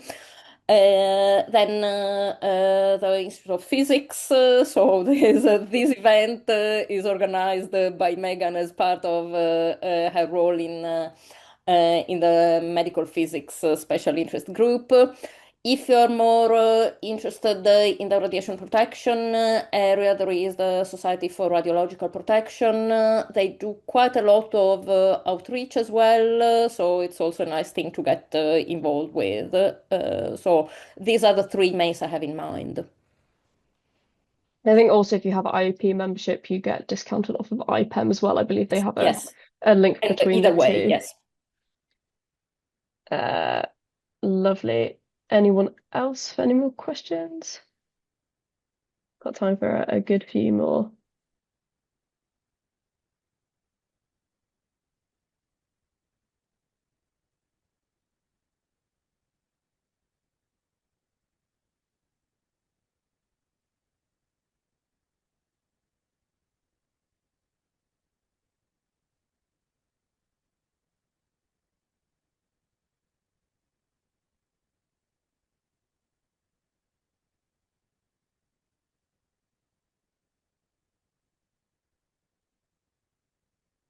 We have another one. Typically, what do your master's students do after they graduate? Probably aimed at you there, Sylvia. You will hear from one of them later, but I think the vast majority goes to work into healthcare. So some enter the scientist training program, which you will hear all about shortly. Some start with a position at a lower level in healthcare, and then there are mechanisms if you have a PhD and several years of relevant work experience to register as clinical scientists. Probably we have fewer students in the past staying in academia and a small fraction going into industry. So in academia, we have also many overseas students. So some have already a job abroad and they come here to specialize and go back. And some stay for a PhD in the UK or in another country. Lovely. Anyone else? On a similar vein to that, Sylvia, how many of you PhD students stay in academia and how many, go into industry? How many of you PhD students stay in academia and how many go into industry? I think my own PhD students actually have had quite a few of them going into industry, which I don't know why. I don't know if they get a glimpse of academia and then they run as fast as they can or what. So thinking of the PhD students in general in our department, I think a fraction stay in academia. So and sometimes you lose contact with them because they start taking postdoctoral positions somewhere else, and some go into various aspects of industry. So there are some of my colleagues who work in defense and mostly security, actually, and quite a few of the PhD students in the department end up taking a related job to security.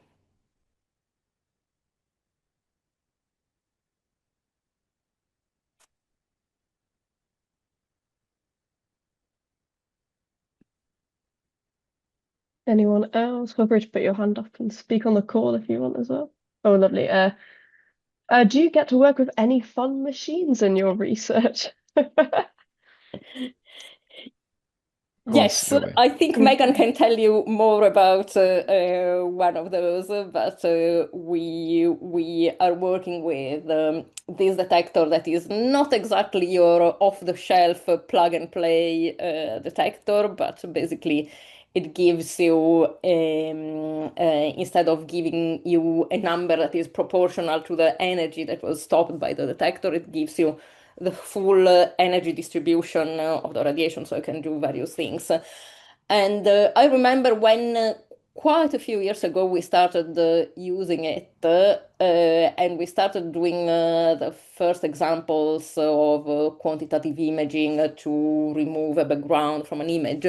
It was really fun to see, and it was really exciting to see that things were happening as you would expect from theory. So, oh wow, that works. So there is always that surprising moment when things match what you expect from theory. So that's probably my main fun machine. I don't know, Henry.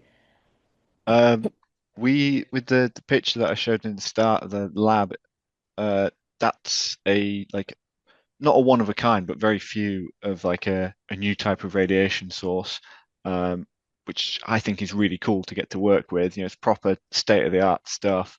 Um, and it just cracks me up some of the stuff there, 'cause clearly they spent all the money on the machine, because like next door in like the coffee table is just like a slab of plywood on some like spare metal frame, because all the money's gone into the machine. But it's pretty cool what you can do with it.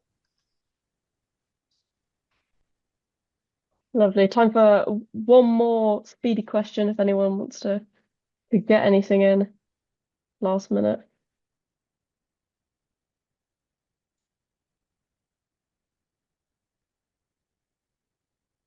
Okay. If not, then I will thank Sylvia and Henry again both for your talks and for the Q&A. Yeah, thank you guys so much. Really nice to see the sort of the broad and fun aspect of and also being realistic about a career in academia. So thank you both. We'll take another 10-minute break. I believe. Let me just double check. Yeah, 10-minute break, and we'll meet back at 5 past, where we'll hear all about clinical science. So we're going to start our sort of clinical science segment now. And the first person we're going to hear from today is James Scuffham. Now, James is a consultant clinical scientist, and he's the head of nuclear medicine at Royal Surrey County Hospital. And he's going to talk a bit about clinical science in a broader way, and also talk about the attributes of a good clinical scientist, a bit about the day-to-day responsibilities of a clinical scientist. So let me hand over to you, James. Thank you. Thanks very much. Can you see my screen okay? Just loading a second, I think. Any minute now. There we go. That's all good. Okay, smashing. Well, thanks very much for the opportunity to speak about clinical medical physics. I'm going to try and give a little bit of introduction to what clinical medical physics actually is, and a little bit about the career path, but we've got two other clinical medical physicists speaking later who will go into a bit more detail around how you actually get into the career. So I'll focus more on the sort of introductory stuff. So if I can somehow advance my slides, here we go. Yeah, I've got to start by explaining who I am and how I ended up here. So I did not at school or at home when I was sort of 6 years old go, "Mummy, Daddy, I want to be a medical physicist when I grow up," because I had no idea that such a thing existed. All I knew was that I was interested in physics. I enjoyed physics, so I pursued an undergraduate degree in physics at Imperial, and I was really fascinated by planetary magnetospheres, bizarrely, and so I did a PhD in space physics. And it was during my PhD in space physics that one of my mates, who was looking for a job towards the end of our PhDs, said, "Oh, have you seen this thing like medical physics? Have you ever heard of that?" I was like, no, that sounds interesting. So I applied for what was then known as the Grade A training scheme for clinical scientists, which is now known as the scientific training program, NHS scientific training program, because I like the idea of applying physics to a slightly more real world problem, and hopefully being able to help people as a result of that. So I did my training in MRI, ultrasound, and nuclear medicine, and it was in nuclear medicine that I found myself with a job here at the Royal Surrey, and I've been there ever since because, well, it's a great place to work. So I've had a couple of little excursions into research land, because with my background in research, that was always an area of interest for me. So I had a research fellowship, and I also worked for a little while helping to set up clinical trials that involve radiation. And I took up my current post as head of nuclear medicine physics about 4 years ago now. And so that's been my career path. And here's me, a few photos of me with progressively thinning hair throughout the years. So what is clinical medical physics? It's basically the application of physics to medicine, not surprising. But in the clinical context, where this mostly comes into play is the application of radiation in medicine. That's not universally true. There's other parts of medical physics that don't deal much with radiation, but that's, if you're going to get a job, you're most likely to work in an area where it involves radiation in medicine. So that might either be for diagnosis with things like MRI, CT, PET scans, and so on, or in treatment, so radiotherapy, or more generally using radiation safely. So you might find yourself specializing in radiation safety, and then also research and development, which is a key part of what we do in clinical medical physics as well, working with academic partners. So in clinical medical physics, these are the sorts of things that we get involved in. So treatment planning, zapping people with X-rays, finding out what's wrong with them in various different ways. So we're dealing with the sort of really technical scientific aspects of these things to try and help the doctors to do what they need to do. So the four main areas of specialism within clinical medical physics are nuclear medicine, radiation safety, diagnostic radiology, and radiotherapy. And as I say, if you find yourself wanting a job in this area, it's in one of these areas that you're going to find yourself specialising ultimately. But they're not completely separate, so there is a Venn diagram here, and there's a lot of overlap between them. And in reality, we work very closely with specialists across different disciplines of medical physics. And some areas where those overlaps happen are things like multimodality diagnostic imaging, like PET CT and SPECT CT, or in treatment planning for radiotherapy, where we use diagnostic imaging, or in unsealed source radiation source safety when we're dealing with nuclear medicine treatments. But the common thing across everything that we do in clinical medical physics is this word in the middle, which is optimization. It's all about trying to make sure we get the right result or the right treatment, the right outcome for the patient, usually for the lowest possible radiation dose, or the highest possible radiation dose if you're trying to treat something. So the career path starts with, or the most standard career path is to go through the NHS scientific training program or an equivalent route. And there's some slides from later speakers on that. But what you're trying to achieve is this status of being known as a clinical scientist. This is a protected title by the Health and Care Professions Councils, the same body that registers nurses and other healthcare professionals. You register as a clinical scientist, and then you can practice as a medical physicist. And then there are other various levels of career progression, things like medical physics expert and other advisory roles, which are kind of additional feathers in your cap as you can progress through your career. There is a training scheme for consultant level clinical scientists called the Higher Scientific Specialism Training, or HSST. That's a kind of extension to the STP, which is a route into the most senior jobs in clinical medical physics. So what I'll try and do really quickly is give you a whistle-stop tour of what these four specialisms are and what you might expect working in them. I'll start with my favourite because I'm, as Megan said, I'm the head of nuclear medicine and physics, so I know a little bit about nuclear medicine at this stage. And what we do in nuclear medicine is we use radioactive substances either to detect or treat disease. So we administer radioactive compounds called radiopharmaceuticals to patients, either to make them better by deliberately delivering a radiation dose in a targeted way, or to find out what's wrong with them by getting some sort of diagnosis. But the key thing about nuclear medicine is function rather than structure. So here's an example nuclear medicine scan. Doesn't look very exciting, it's just a blob. And that's because our scans in nuclear medicine are very specific. So they just give a signal where there's something happening. So in this case, this is bone growth. So we get a blob here. Doesn't make a lot of sense unless you take another piece of information like an X-ray, CT scan, and then you can put the two together and they start to make sense. So nuclear medicine is all about bodily functions. So there's applications in oncology, neurology, cardiology. We also can do whole body imaging in oncology and various other general radiography applications as well. So it's a very diverse field in diagnostics, using equipment that looks something like this. They don't have to be purple, it's just that the two examples I picked are purple. So gamma camera on the left and a PET-CT system on the right. These are the kind of diagnostic machines that we as physicists are involved in specifying, testing and ensuring they're working properly. In addition, another area of nuclear medicine is molecular radiotherapy.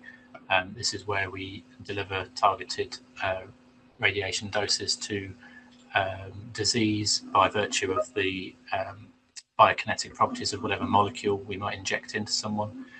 So this is where we can really harness the power of that radiation to not only tell us where it's going, so we can take a scan to show where the radiation has gone or where it will go.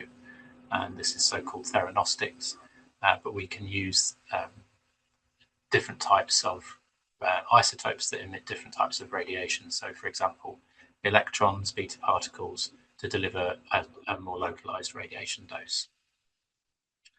So what does a physicist do? So what I've done a slide for this for each of the four things and tried to break down some common things that you will see. So generally physicists get involved in things like equipment, so commissioning, quality control, troubleshooting equipment. There's an aspect of clinical stuff in our job, so optimizing clinical protocols, and a lot of that is working closely with radiographers, technologists, doctors.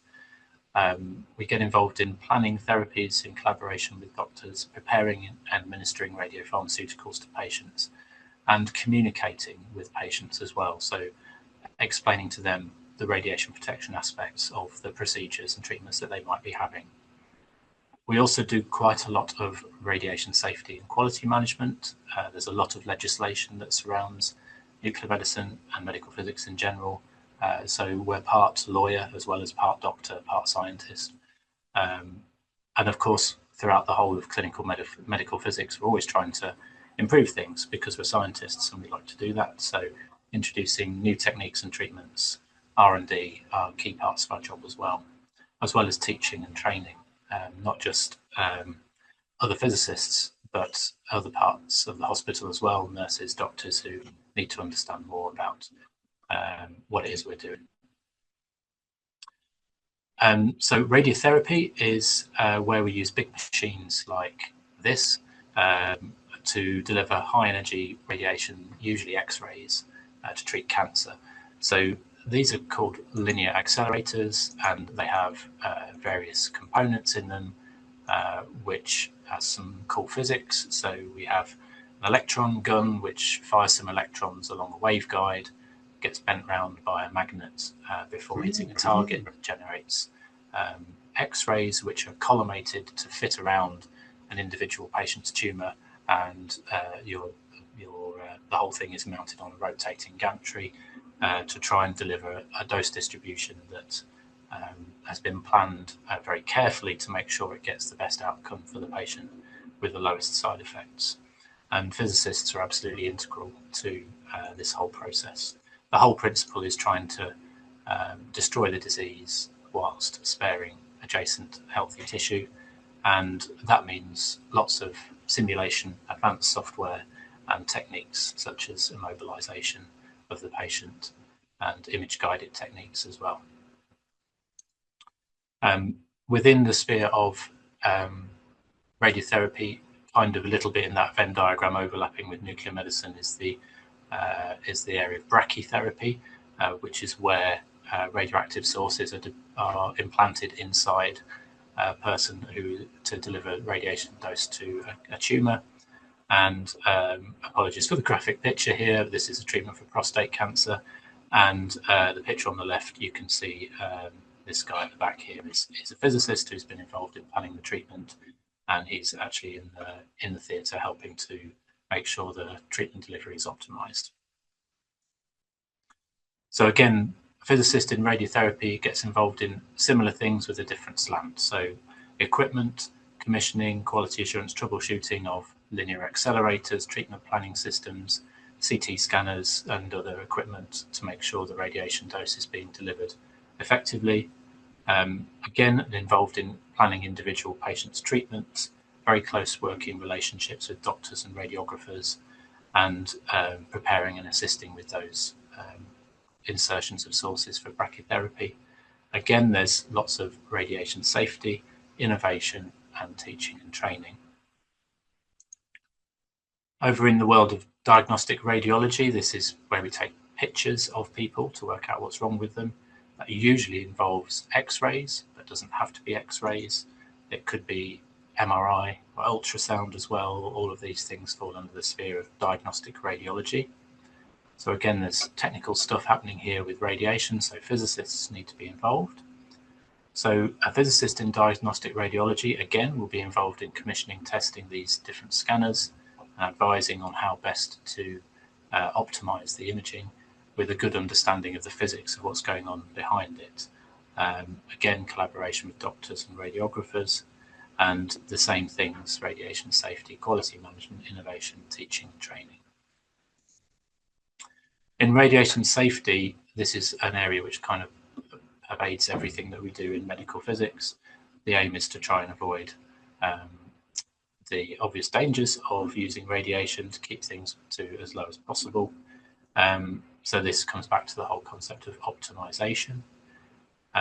Many medical physicists working clinically wear various different advisor hats. So that might be as a medical physics expert, which is defined under some specific legislation, as well as radiation protection advisor, radioactive waste advisor, and other advisory roles, which are certified qualifications that mean that you can give professional advice about using radiation and other things safely. So in the world of radiation safety, physicists are often involved in designing and specifying new facilities for where radiation is going to be used. So that means they're quite often got their hard hats on in building sites, worrying about shielding, which can be quite complex, particularly in radiotherapy, and some of the newer scanners that are coming out, acting as advisors in their capacities as RPAs, RWAs, etc., and in policy development and formation, and helping organisations to comply with the legislative requirements and the needs of keeping everyone safe whilst using these radiation techniques. So what's it like working as a medical physicist?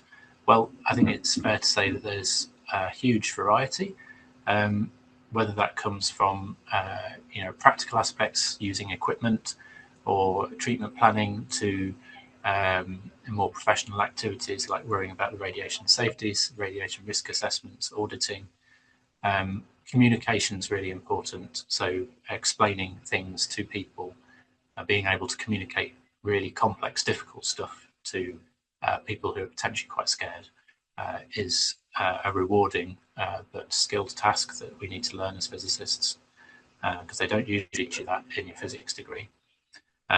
So there's a lot of variety and a lot of reasons to keep every day different to the next. So if you want to work in clinical medical physics, your top of the list qualities you need to think about is whether you've got good communication skills. So you need to be able to explain difficult complex concepts to people who have no physics background, but absolutely need to understand what it is they need to do to be safe. Obviously, you need to understand physics and be interested in how that applies to medicine. Problem solving, so much of what we do is frontline problem solving, and that's in the widest possible sense, clinical and otherwise. Lots of teamwork because we collaborate so closely with clinical colleagues. Flexibility, personal resilience, time management, attention to details, absolutely crucial when we're dealing in such a tightly regulated space. And again, perhaps not bottom of the list, probably belongs at the top, empathy and patience. Dan will cover a bit more about routes to registration, but I've just put this slide in here to show the different routes to becoming an HCPC registered clinical scientist. And so I will end there. Thank you very much. And I don't know if Dan is able to speak. I know he's having some connection problems. Can you hear me? Yeah, we can hear you. Great. Excellent. Thank you, James, for that really lovely comprehensive overview of medical physics. So we'll hand over to Dan, all things permitted. I think James is going to share the slides for this one.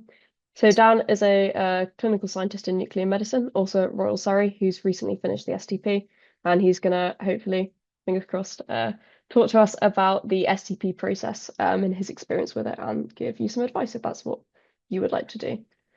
Yeah, So, hopefully my audio quality is okay. Thank you for the introduction, Megan. If for any reason my audio drops out, I'm sure James can continue. So just a little bit about me.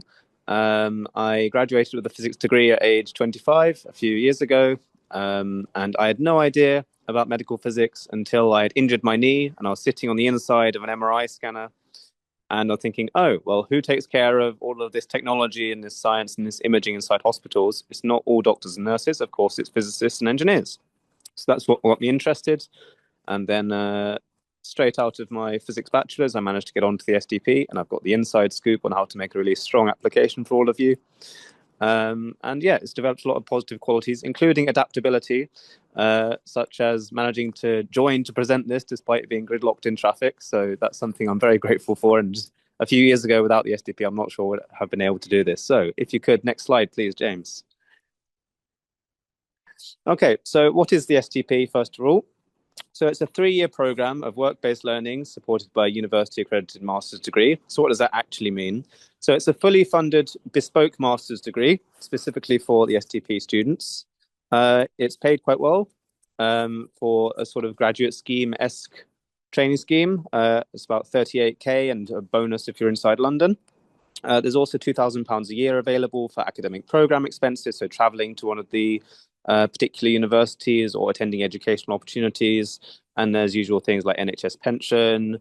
It's 37.5 hours a week. As a medical physicist, it's generally going to be Monday to Friday, 9 to 5. So you get all the sort of positives of a healthcare environment, but you don't have to work any night shifts as a medical physicist. So that's quite positive. And the annual leave is also quite generous. So the goal of the training scheme is to produce scientists who are effective in a clinical environment, so-called clinical scientists. So next slide, please, James. Is it coming up? Next slide, James, if you could. Yeah, there we go. Thank you. So clinical scientists. So that is someone who researches and develops techniques and equipment to help prevent, diagnose, and treat illness. So it's quite a broad definition because clinical scientist is not just medical physicists. There is also biochemistry, audiology, genomic counseling, and quite a few other types.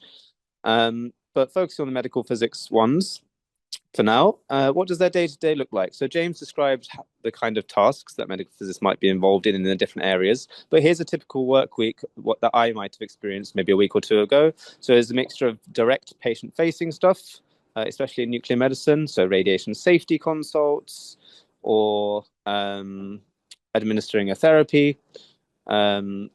Or there's some diagnostic test analysis, or there's some quality control, checking that a really expensive and important piece of equipment is working correctly. There's also research project work, and also radiation risk assessments are quite an important part of the job. So it's an exciting and varied week. Next slide, if you could, James. So work and study during the STP is nicely balanced. So it's structured training to end up producing a portfolio demonstrating skills across all relevant areas. So year one is about rotating between the medical physics areas. So radiotherapy physics, nuclear medicine, radiation safety and diagnostic radiology, and non-ionizing imaging. Years 2 and 3, you specialize a bit more in one of those 4 areas, and you also complete a research project. Throughout all of that, there's more general professional practice tasks. And in the middle of that, at the time you were choosing, there's an opportunity for individual professional development, which can be abroad. So I spent 4 weeks in the south of the Netherlands, a very international, very diverse hospital, and they did things quite differently to how we do things in the UK. So that was a really valuable and exciting learning experience. And the master's degree is split over the 3 years. So on the right-hand side there's a variety of images of exciting things that I've done over the course of my training. Next slide, if you could, James. So as James described, there's different areas of medical physics. I won't go into them into too much detail here, as James covered them really well. Also worth mentioning, there's also clinical scientific computing and clinical engineering, which if you have more of a engineering, maths or computing background, or even physics, you might want to have a look at them. So please do go have a look on the National Schools website. But next slide, if you could, James. So where does the STP take place? Obviously, location is very important. So there are national schemes run by each of the home nations. The one in England is run by the National School of Healthcare Science, NSHCS. And it takes place at various healthcare institutions around the country, usually NHS hospitals. In terms of the university aspect, it would either be King's College London, Newcastle or Liverpool, generally whichever is closest to the hospital, which you'd be allocated at. So worth mentioning is that Wales, Scotland and Northern Ireland also have training schemes. Recruitment might be slightly different and not through a national scheme, might be by individual hospitals, and it might not take place at exactly the same time, but please do go have a look if you're interested in working in one of those areas. Yep, next slide, James. So how to apply. So the entry requirements are that you have a first or a 2-1 in a pure or applied science area relevant to the specialism. So for medical physics, that would be physics, but also I have colleagues who have got in with engineering or maths and physics, for example. So those are also relevant. If you have a 2-2 degree, if you have a relevant MSc or PhD, then you could also apply with that. So for England, you either apply to a particular speciality or you apply to a specific specialism straight off the bat. I think for Wales, the case is that you can apply to more than one. So that's also worth considering. If you apply to the undefined medical physics, this means you choose your specialist route at the end of the first year. So if you're not quite sure which area you might like most, that is probably the best choice to go for. I've put a graphic of the application process there on the right-hand side. But essentially, it's a written application, a judgment test of sort of healthcare-based situations, and then you have an interview later on. So next slide, please, James. So competition. The STP, I'd say, has quite favorable competition ratios compared to other graduate or graduate-like schemes, especially for medical physics specialities. When you look at something like biochemistry, it's something like a ratio of 25-1 or 50-1. So medical physics, it's ratios of sort of 6-1 or 12 or 13-1, and that's all applicants. That's not all qualified applicants who have a degree with an appropriate classification or stuff like that. So your odds can be even better than this. And you can see that the undefined medical physics has more applicants, but it's worth considering that generally the people applying to the specialism one straight off the bat might have a bit more experience. So don't be dissuaded by that. It's also worth having a look on the National Schools website, which will be in the references list at the end, to consider which locations offer the specialism or undefined that you're interested in, because if it's primarily offered, let's say in London, the southeast and the northwest, and you're based in the southwest and you don't want to move, maybe you should consider a different one. So do consider location. Next slide, please, James. So here's your gold dust to really hold on to if you're feeling interested in this. So in the written application, which after the situational judgment test is a real big decider in your ranking and your score, demonstrating how you meet the person specification is super, super important. So a couple of points in there are a committed and in-depth interest to scientific practice, and its application to direct clinical care of patients in a clinical environment. So if you don't have any experience with any sort of patient-related things or healthcare-related things, then you should really have a look through the person specification and think, maybe I can't meet these 2 bullet points now, but before the applications close in mid-end of January, you could go out and get some experience. You could volunteer for a couple of days, maybe over Christmas or early January, and get some experience. And so you can make sure you can meet every specification point. The person who ranked one better than me in the application process in my year hadn't had any healthcare work experience, but he volunteered in a care home for a week. And that gave him a really, really good thing to add into his written application. So next slide, please, James. So alternatives to the STP, obviously, as it's competitive, not everyone gets in first time, and it is worth reapplying if you're keen to do it. But in the time in between application cycles, you could apply to medical physicist jobs such as dosimetrist or technologist, where you could gain experience, so you could work to STP equivalents. You could also, if you have an MSc in medical physics, if you can get a medical physics job, such as a Route 2 trainee clinical scientist, you can complete a similar portfolio as done on the STP. It just might take a little bit longer, but it gets you to the same point at the end, which is a qualified clinical scientist. It's also worth, if you're in that position, if you have an MSc, it's worth applying to clinical scientist job posts if you see them on NHS Jobs, or I think it's been renamed to Track, because they might be able to appoint you at a lower band, and that gets your foot in the door. So next slide, please, James. So why I really enjoyed the STP is that it's a well-structured training scheme. You have really supportive colleagues and managers and a whole national structure to fall in line with. And you really see that you're making a positive impact upon patients, directly or indirectly, every day. This includes really hands-on application of radiation and physics knowledge, and you're working amongst really cool equipment, and some of it's really mind-blowingly interesting. And then you can be quality control checking it and advancing it and developing it 1 hour, and then the very next hour you're seeing it's being used on a patient, which I think makes it really special for me. I think the kind of people this job attracts are really friendly, hardworking, kind, empathetic, especially as James highlighted, colleagues, and that produces a really positive work environment. And yeah, especially NHS-based organisations, which are the majority hosting the STP. It promotes continuous improvement, innovation, and skill development, which I found really, really valuable for my personal and professional life. So next slide, James. Yes, thank you. You're really getting the hang of it now. So after qualification, I've only been in the fully qualified clinical scientist job for maybe 2 months now. But I've been handed more responsibility, and I'm helping a bit with teaching and training. I'm doing more research projects and development work, and there's a lot of opportunity for that kind of thing. And I'm already chasing my next qualification, which is the medical physics expert. I'm still a couple of years out, but I'm making strong steps towards it. And there's also the higher specialist scientist training program, and perhaps one day I can aspire to be Mr. James Scuffham and the head of the department. But yeah, I see there's a lot of scope for development, and I'm really excited for it going forward. So I'm really happy I'm in this career path. Next slide, please, James. So yeah, thank you all for listening. I think we're going to have a clinical Q&A in a little bit after 1 or 2 more presentations. You're also welcome to email me any questions at d.sinclair3@nhs.net. Thank you all.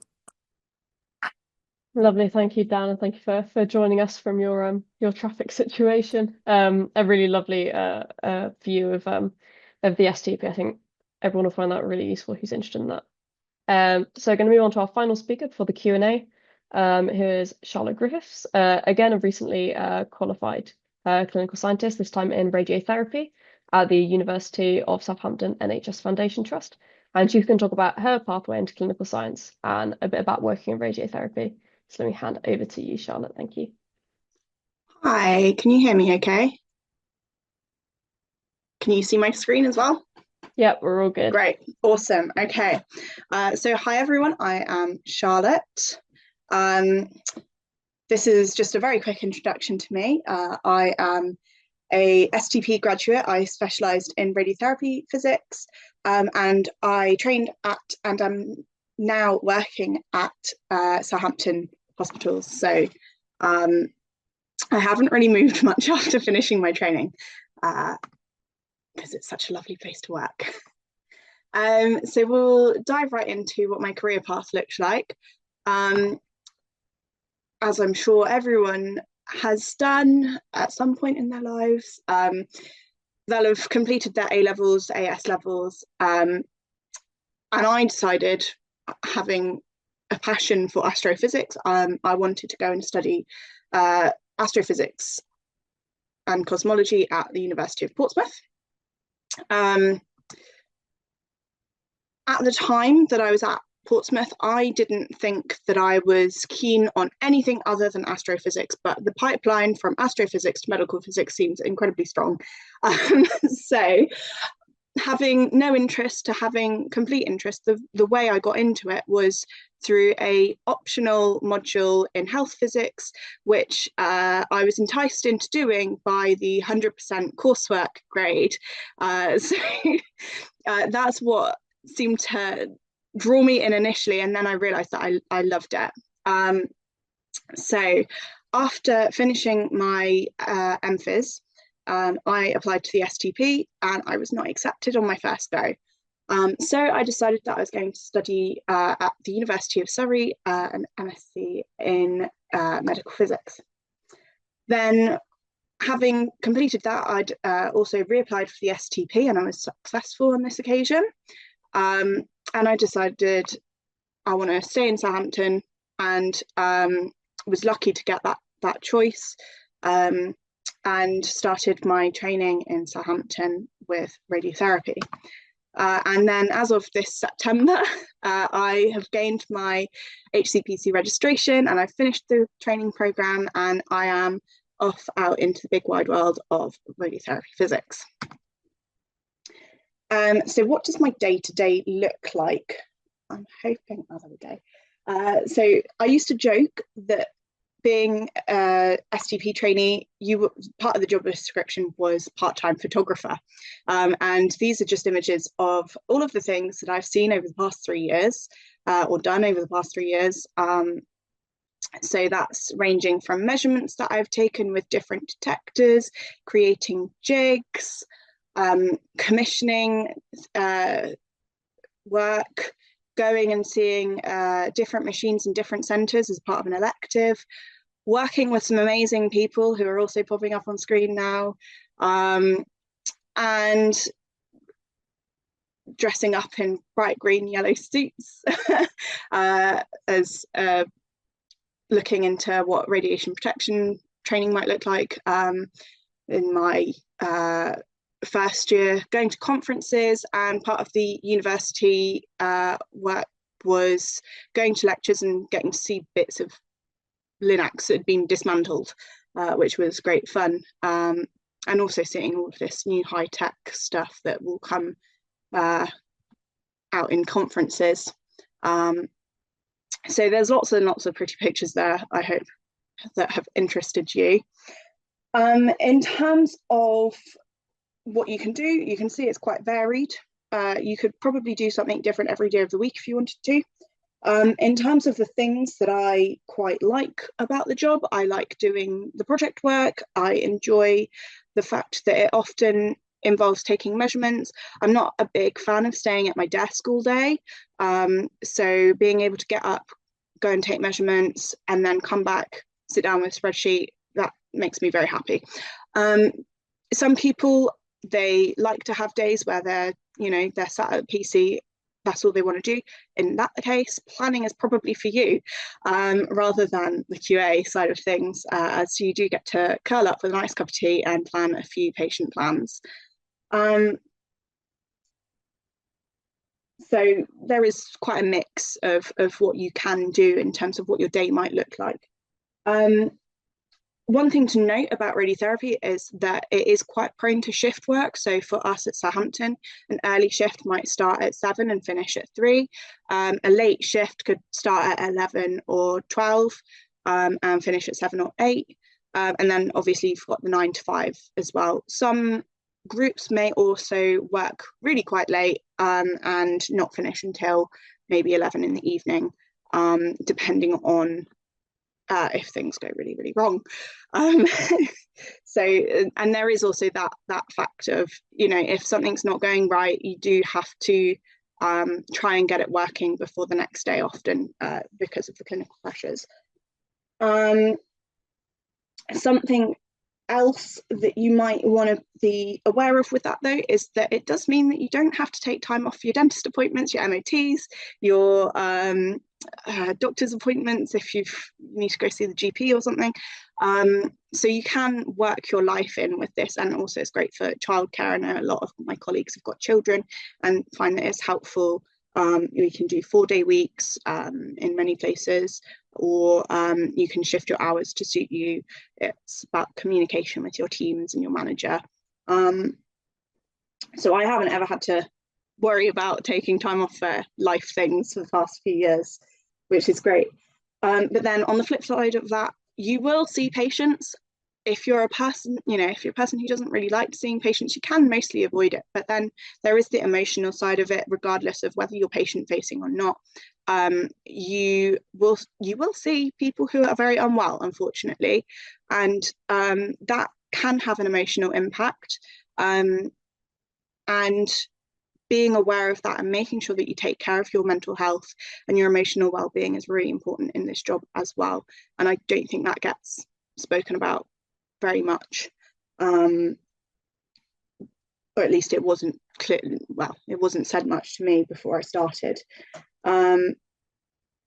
So that's kind of the things that I quite like about it, and also the, I suppose, other side of it all, and what you might dislike about it as well. Hopefully this will move on. There we go. So this is just a look into the day of the life of an STP at uni. It looks like all fun and games.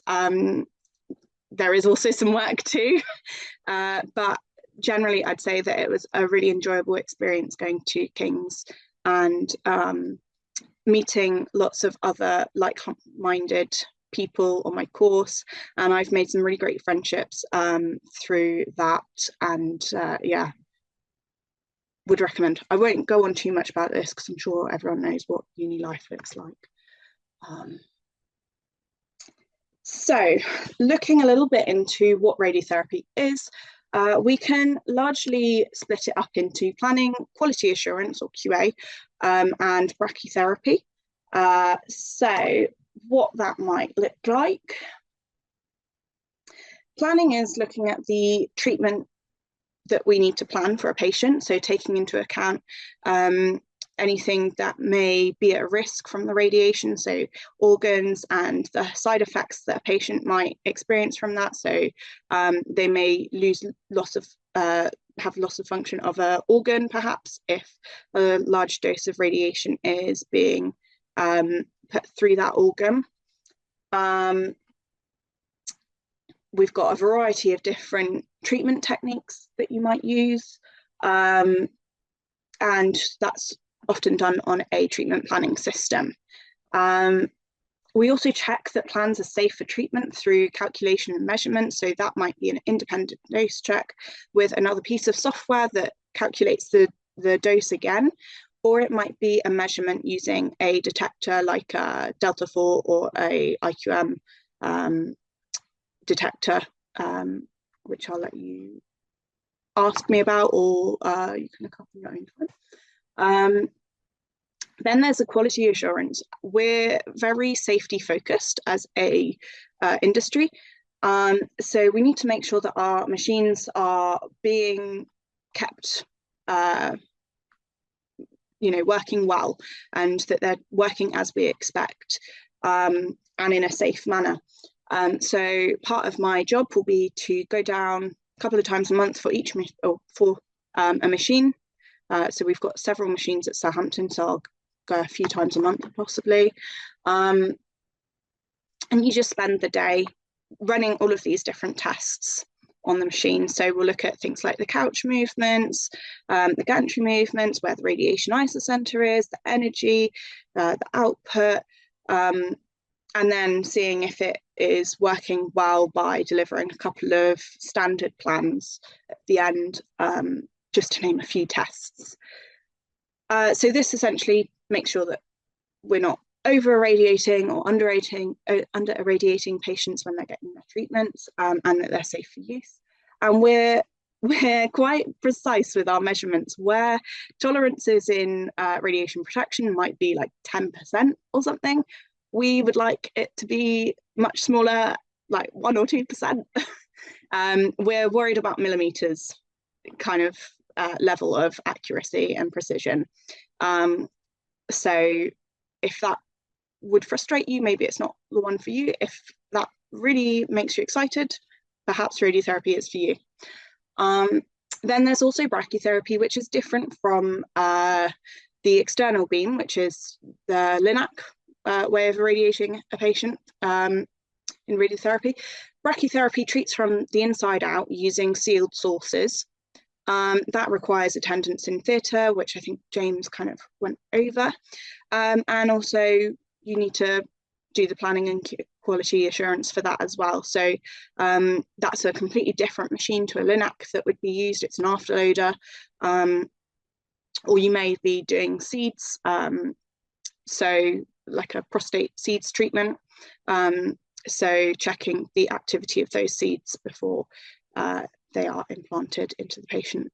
And with that, there's also a bit more patient facing. You'd have to do a chat with the patient afterwards to make sure that they understand the necessary precautions that they'll have to think about following their treatment, particularly for the seeds patients, not so much for the gynae patients. So that's brachytherapy. And then there is,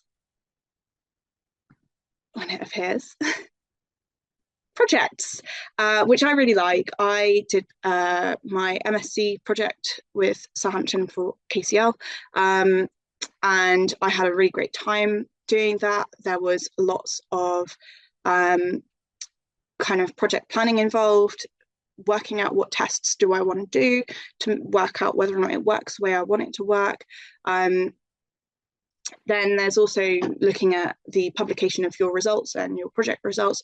I'm not at that point yet, but you know, it'd be really nice to get a paper with my name on it, and I'm sure everybody else has that goal as well.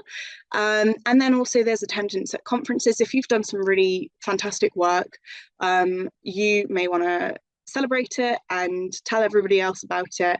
And there is a kind of culture of sharing information between professionals. So being able to discuss different ideas with others, it can help your own practice because you learn from others as well. And conferences are great fun.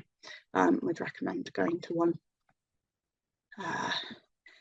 So then just looking at the skill set as well very quickly, as you might expect, data analysis, problem solving, experimental techniques, most sciences will have this kind of skill set.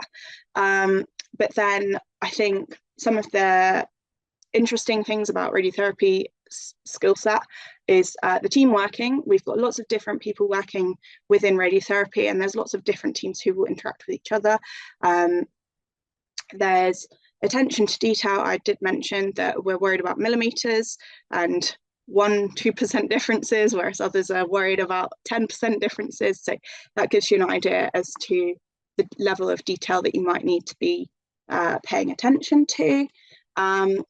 The organisation side of things, I said about project planning and leadership as well. So you might become a team lead, or you might lead work on a certain area. So I've become, since finishing the STP, the lead for the use of one of our detectors.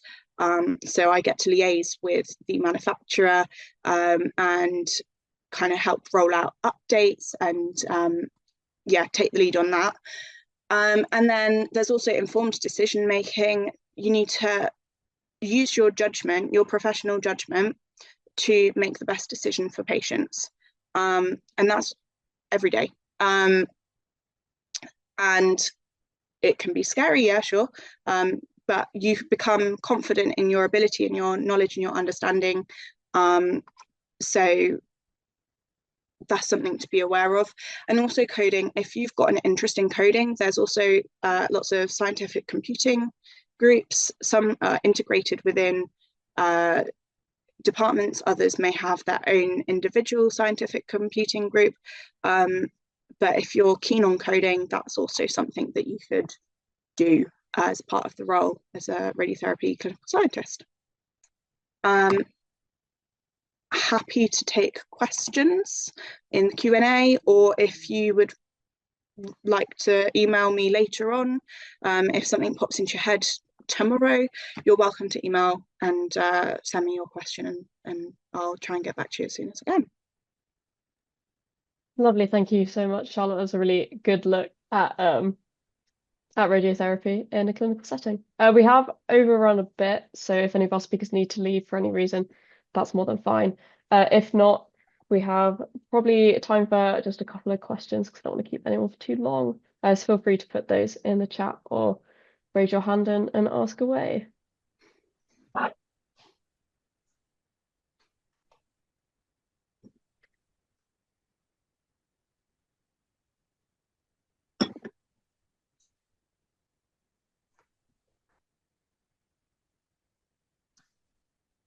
Give them a couple of seconds to put something in the chat.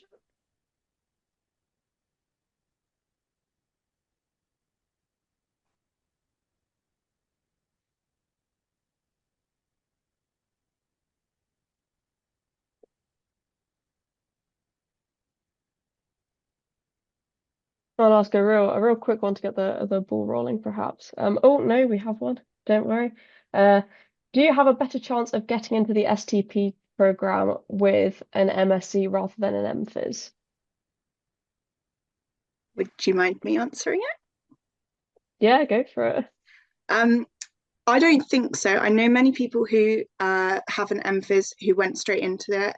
The one thing that I found that MSc helped me with was there were certain bits of the application that I would have personally found hard to achieve without having done the MSc, but that's just my own personal experience. Like Dan was saying, go out into the world, get some experience, and find a way of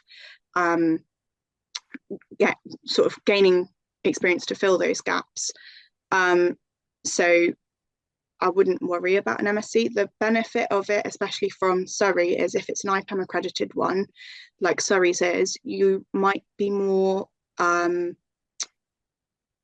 sort of better placed to go into a Route 2 or STP equivalence kind of role of training, because they don't have to pay for your MSc, basically.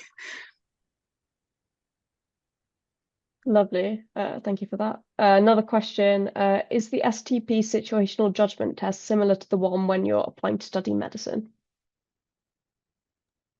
I can answer that one if you like. Yeah, go for it. So if you mean situational judgment test compared to GAMSAT or UCAT or anything like that, I can't remember exactly how those are. I have a friend or two who's done those, but I can give you an example of a situational judgment test question and then the kind of answer that you would need to select.